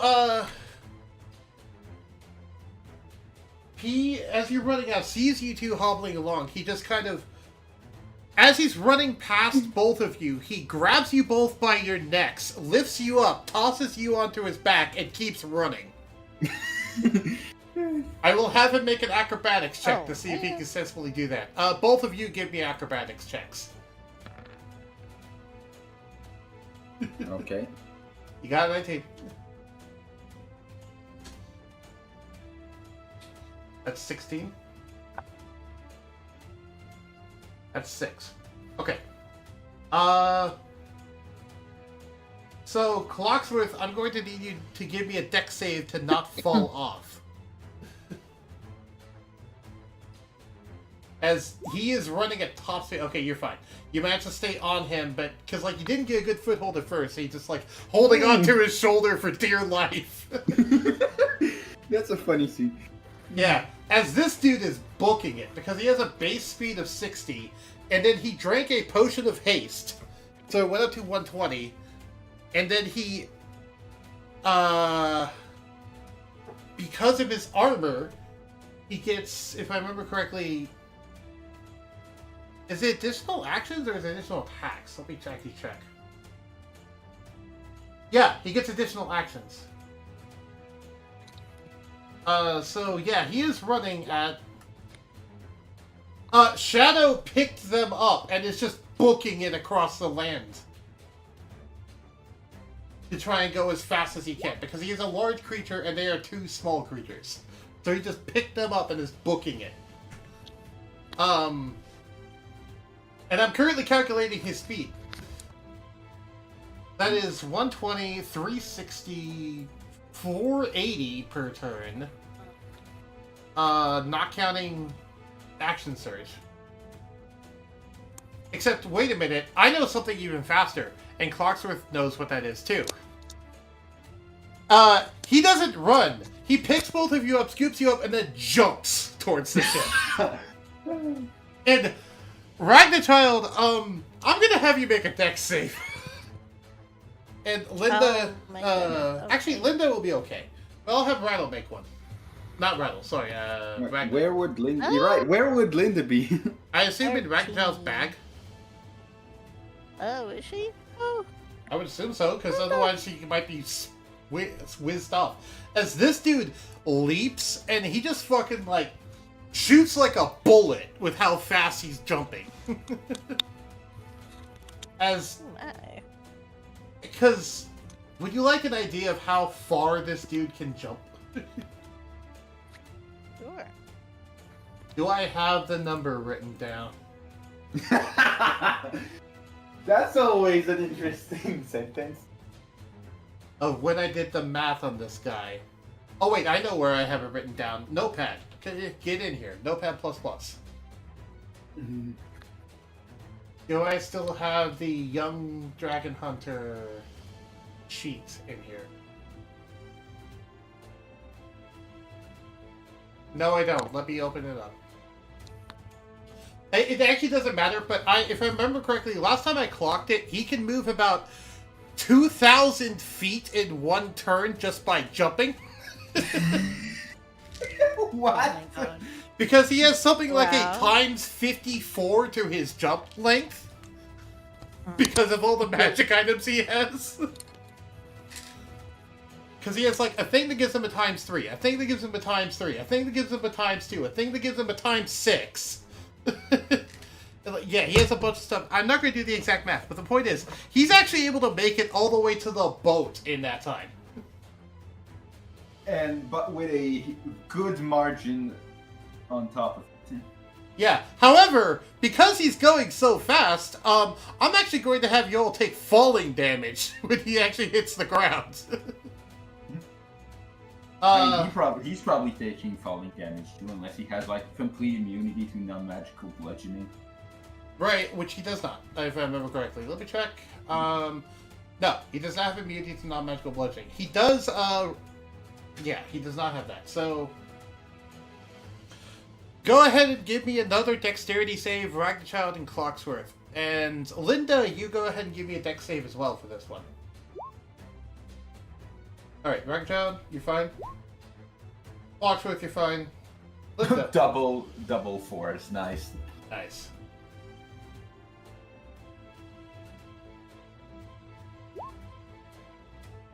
Linda is not. So, okay. Both of you pass your dex save, so you'll take half of this damage. Linda will take the full damage.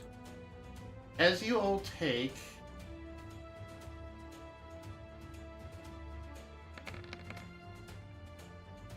33 bludgeoning damage. Non-magical bludgeoning. Which actually, I just realized, Kayana, Linda is a were-rabbit, right? Like, she's a rabbit that was cursed to be a person or something? She's using a were-rabbit stat block, right? Kayana? His dad had a thing with someone who was not a bunny. Right. She wasn't cursed with it. She was just right. But is she born that way? Is she using the were-rabbit stat block? Yeah. Okay, that means that she's immune to the bludgeoning damage. So she's immune to non-magical bludgeoning. So never mind. She's fine. Ragnarchild and Clocksworth, you both take half of that because you passed the deck saves. So you both will take 16 bludgeoning damage as you just impact the ship with full force. And Dread collapse from up in the mast. Rhino Darkstar, you're just kind of flying back to the ship. Mother fuck. Alright, continue. It's okay. Let me do some math real quick to see if you can actually get back there fast enough. Alright, so...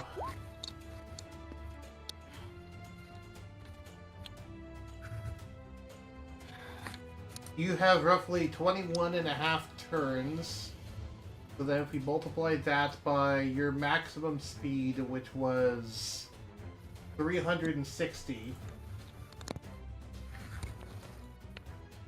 78,000. So yes, you are actually able to get all the way to the boats before the timer went off, because you could technically move 78,000 feet in that time.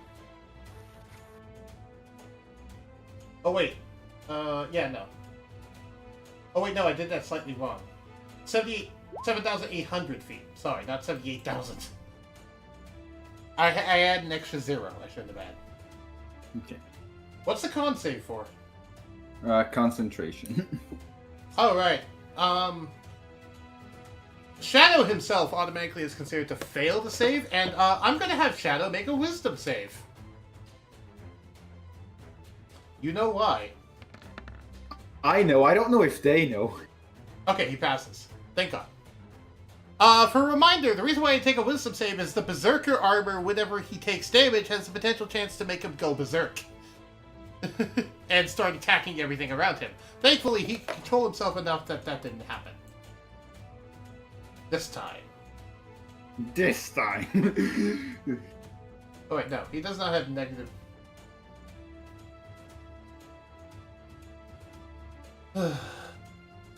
Also, as you all landed in the boat, a small hole is formed in the upper area, and you all hear Silvestro yell from the lower decks, "Stop blowing holes in my ship!" You probably...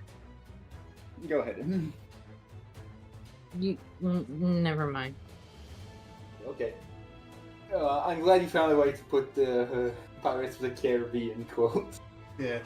Look at Radix once land after taking the armor off. Radix is in your quarters as usual. However, you don't have much time to look for them, as you barely made it back to the ship, and there's about 10 seconds on the clock, and Dread mentions, "Everyone get below deck!" From up in the mast, and you all have about 10 seconds to get below deck. Dread himself is just hunkering down up in the crow's nest.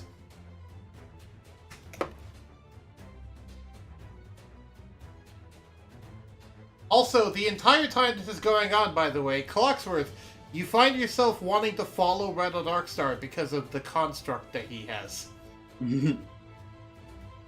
Alright, so you... Clocksworth, do you follow him into his room?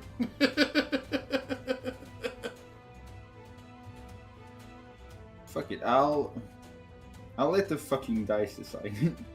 Yes! Okay. Well, Darkstar heads back to his room, and Radix is okay. And then Clocksworth also heads back into his room. Into Darkstar's room. And I'll let Rattle say what they're going to say, and then it will happen right immediately after that. Hey, Radix, you alright? Radix is about to respond when there is an earth-shattering noise that nearly deafens everyone who's above deck. So, is there anyone who is currently above deck? I'm going to assume no? Oh god.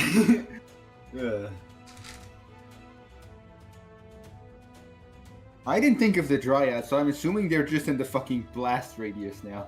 Yep. So... Ragna and Linda, where did you go when you got back to the boat? And you were told to go below deck. Well, Yeah, as soon as we heard that warning, Ragnar would have like grabbed Linda by the collar and like dragged her down under the deck with her, if possible. If Yeah. possible, I don't know if Linda escaped. Linda Linda managed- just follows because Yeah. like she doesn't want to anger Grandma. All right. And there is an earth-shattering noise, which is so loud it nearly deafens you all inside the boat, let alone if you're outside the boat. And it shakes the entire boat, picking it up and tossing it further into the forest. As the entire boat lurches. So, I'll have everyone give me a deck save, as the entire interior of the boat is currently spinning.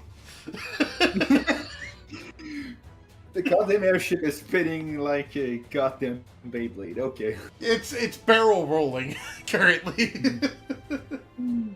Ragnar was worried about Linda and so failed. Clocksworth didn't know what he was doing and so failed. I like the narrative of like I'm getting so obsessed with it and then it starts spinning. I'm like, what is bonk? Like, whoa! And Randall's able to orient himself relatively okay. Radix is flying, so they don't need to bother. If you're a flying character, you don't need to worry about it. And I'll make a dex save for Shadow. Shadow is okay. So everyone who rolled a 15 or higher, you managed to grab onto something in time and not get thrown around. Everyone else who didn't, you're getting progressively thrown around the boat as this thing is just kind of spinning out of control, and you'll each take 5d6 bludgeoning damage.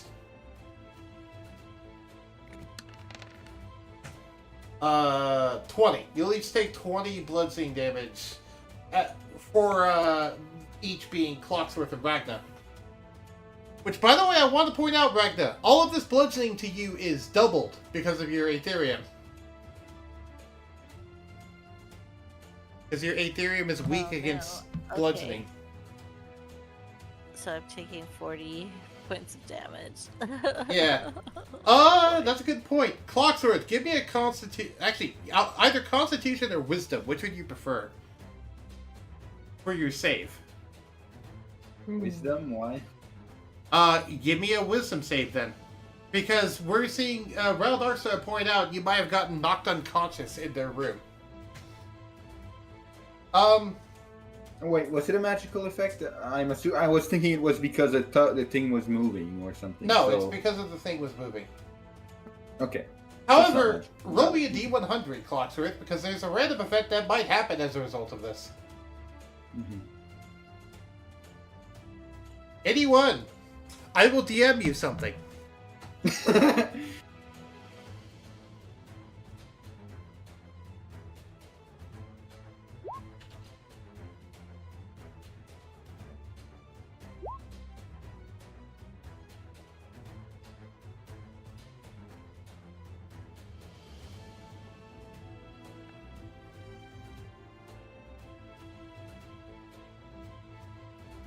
I sent the DM, and you're on do not. You're gonna have to manually check because you're on do not disturb. Yeah, I haven't checked DMs for. Oh, okay, yeah. Other people have messaged me. I'll have to check that later.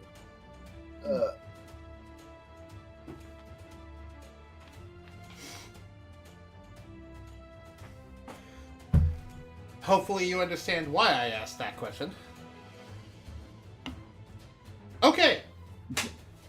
So, during the tumble, the robot that was on Rattle's back is also getting tossed around in this, and Clocksworth manages to basically headbutt the robot, and they both collide heavily in the air while this is happening. And the moment Clocksworth touches the robot, both of them begin to glow, and Clocksworth gets immediately knocked unconscious. He's just out.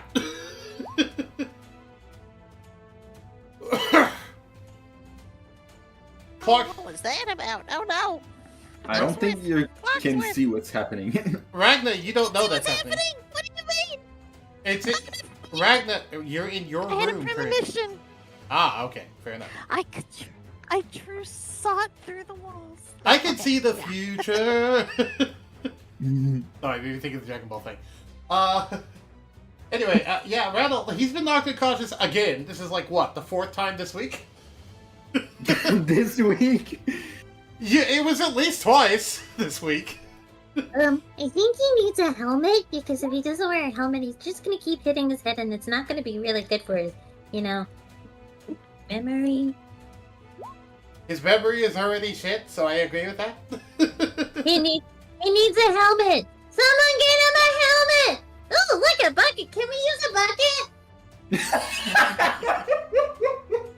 Clocksworth, Oh. Buckethead. Yeah, I wake up with a bucket over my head, like, wait, why can't I see? This isn't Skyrim. Putting a bucket on the head of the shop keeps the shop lit from them. No way. Clocksworth For wakes head up. protection! Not that kind of head protection, you sicko! Clocksworth does not make those sorts of jokes, but yes, I know what you mean. Yeah, who do you think I was talking to?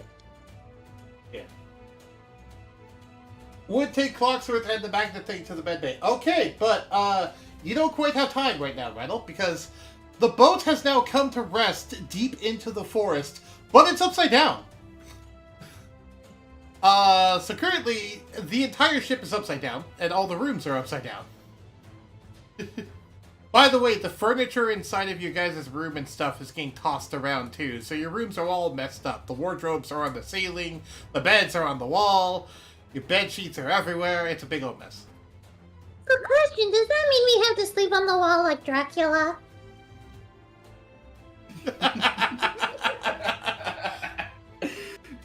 Ragna child, answer her question. What even is a Dracula? I don't know what that means, Linda. Isn't it a bat? I heard something in a storybook. Isn't it a bat? A Batman? With wings and I think a weird ugly face? I think Ragna child would know that story.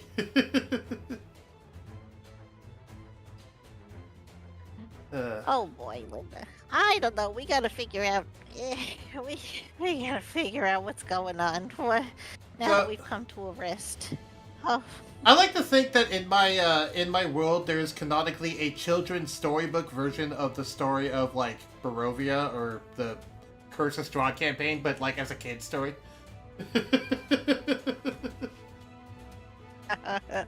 So like imagine a really cheesy, campy version of Strahd.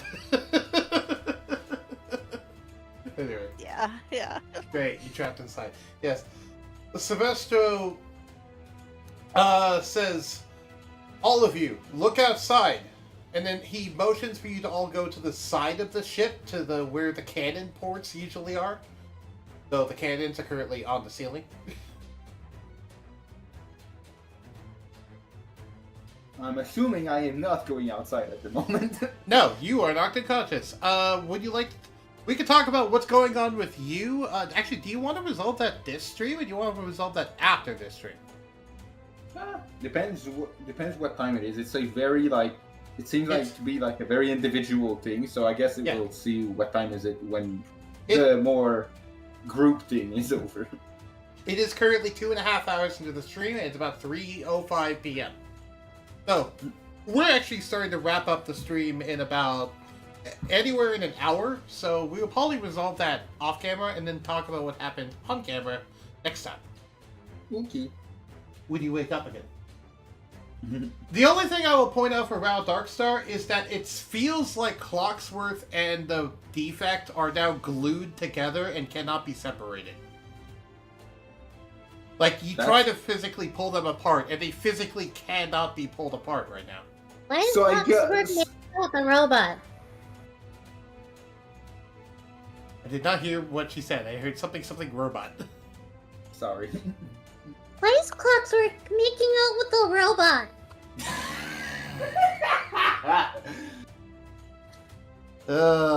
That's a good question. One we will answer Making next it- time on this thing. On that Dragon we are Ball doing. Z. Wait, no. I was doing the Team Bento thing on this thing that we are doing. would look like the window once in medbay, and they might become one again. I don't know. Maybe. We will see. So. Oh. Yes? Also, congrats, Rattle, for what seems to be actually. I'll wait. Yeah. I'll wait for you to resolve it. Okay, Rankchild, do you make Sylvester gave you a suggestion to go to the side canyon area to go look outside. Do you take that suggestion? Yes, I will. I will comply. Alright. So as you run to the side area, I assume with Linda. Or do you let Linda just go in the room right now? I will just kind of, I think I'll leave Linda. I'm just kind of blindly following, Sylvestro's instructions. Okay. You go to the side area, and you see two different things. One, you see an actual, and actually, Rattle, this is also projected in, Rattle, you're also there in the side area too, I would assume. Or are you tending to Clocksworth currently?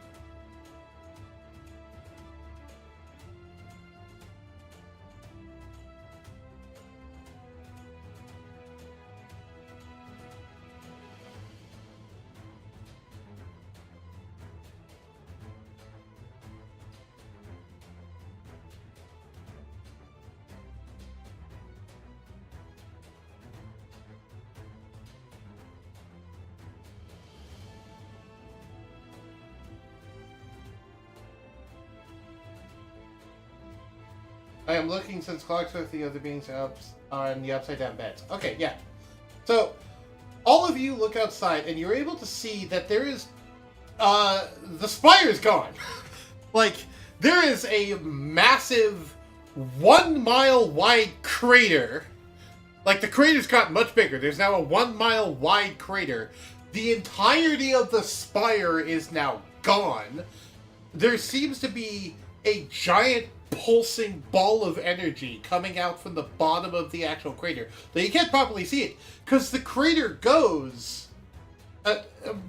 outside of where you are. It's usually shallow, but then it just suddenly drops off and goes way deep underground. As he realized, he didn't just detonate the spire, he detonated the entire dwarven dungeon too. He seemingly detonated whatever Zokurai did. He seemingly detonated all of the delirium inside of the place at once. It blew it all up like one giant magical explosion. And the entire area around it is currently drenched in wild magic. The entire place is a maelstrom of wild magic. Well, he really did not like the 7 dwarfs. No work for them. Ugh. They're out of the job. However, actually, Rattle, Ragchild, Linda, and Shadow, I will have all of you give me a perception check.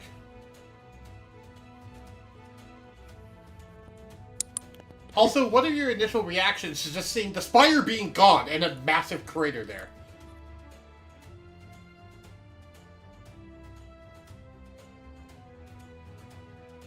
Also, Ragchild, you Oh muted. my. Oh. I hope Niao got out of there okay.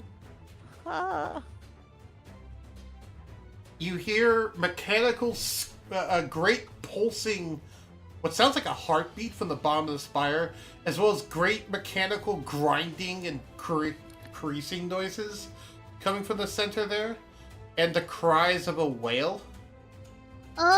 No fish for dinner. A demigod is dying, and you're worrying about fish for dinner. I'm hungry. It's a kid. Sorry. To be fair. Yeah. You think of a bird like blowing up and getting on fire. You think the fish is gonna fucking get cooked and become a gourmet meal. Just saying. Okay. Just saying. Alright, Rattle, what's your impression of all this so far?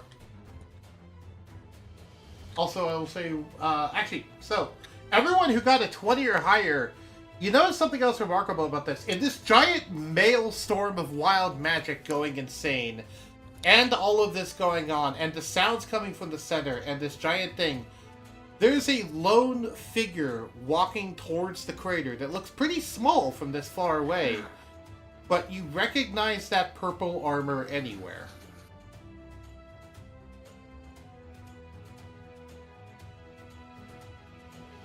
For some reason, Zokurai is entering the crater. What is he doing over there? You aren't sure. However, you do notice something else also has come out of the crater too, because, Ragnarchild, given how perceptive you are, you notice a few dots moving through the sky, and when you look up, you see the Watcher, ironclad, and what appears to be a woman in a green robe wearing an animal skull, all falling through the air towards the boats, as they seemingly got flung out of the spire and somehow survived the explosion. Oh my goodness! Who is Featherfall? Ah! Oh no! We gotta do something! They are flying at incredible speeds, and it looks like they will impact the boat with beyond terminal velocity. Why is she wearing a scarf?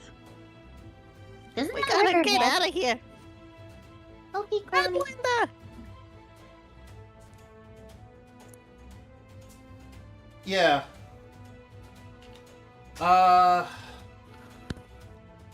As you go to get out of here,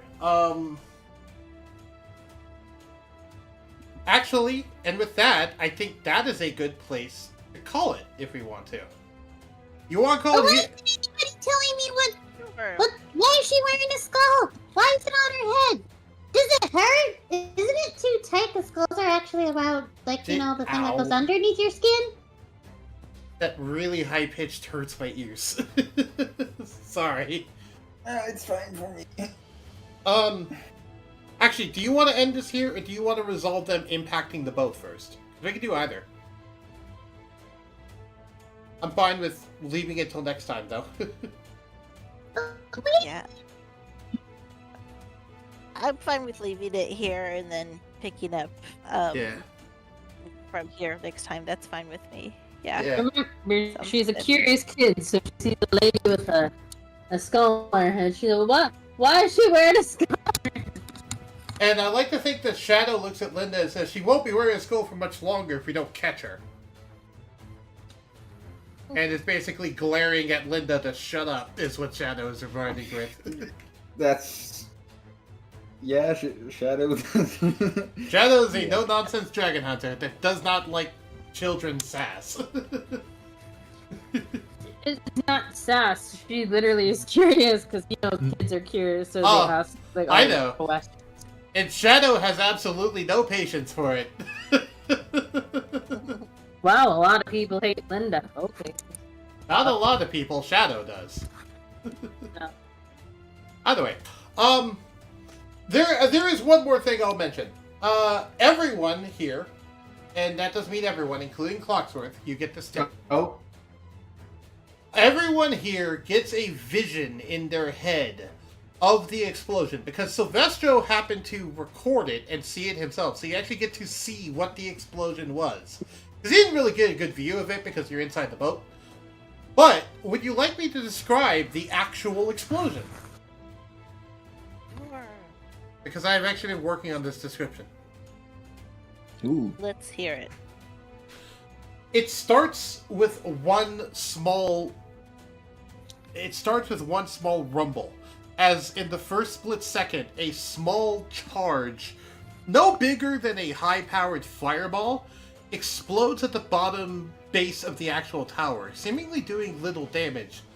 However, this fireball turns a weird shade of purple, and then is seemingly, instead of spreading out normally, it's seemingly funneled into all the crystals at the bottom of the tower, and it detonates those crystals at once, blowing an entire level of the tower out at once. Niao's level.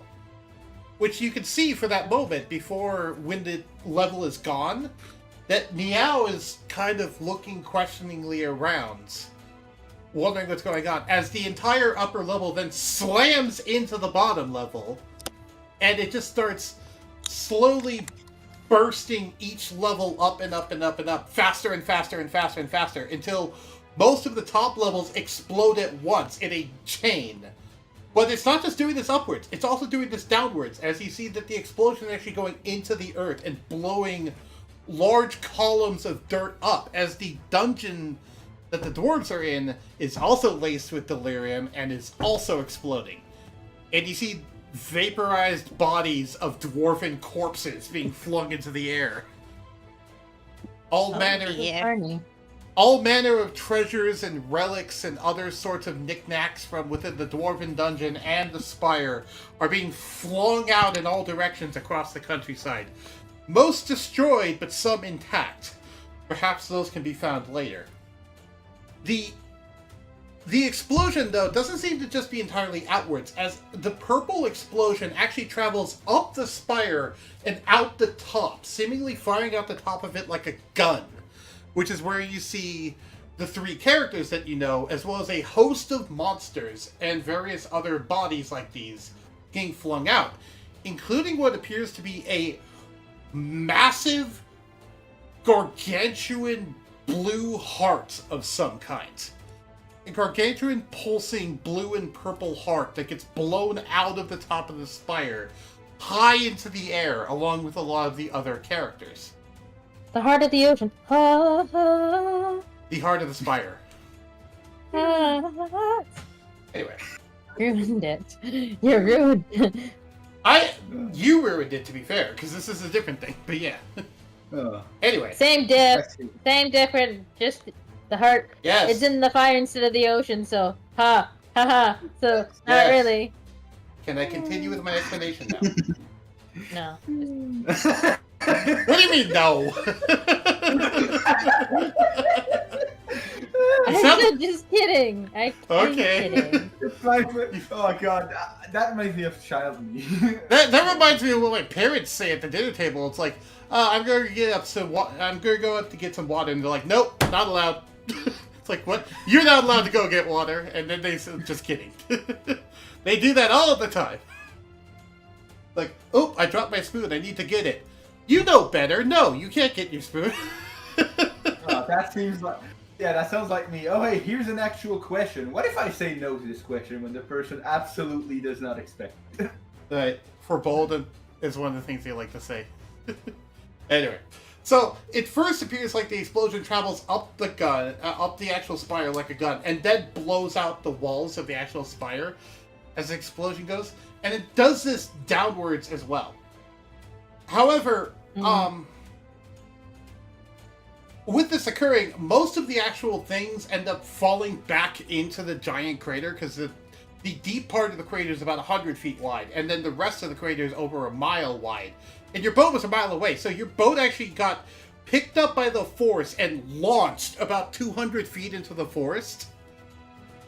With it only being slowed down, because you actually see Sylvester sends you a vision of this, the Mossman actually caught your boat and helped it slow down.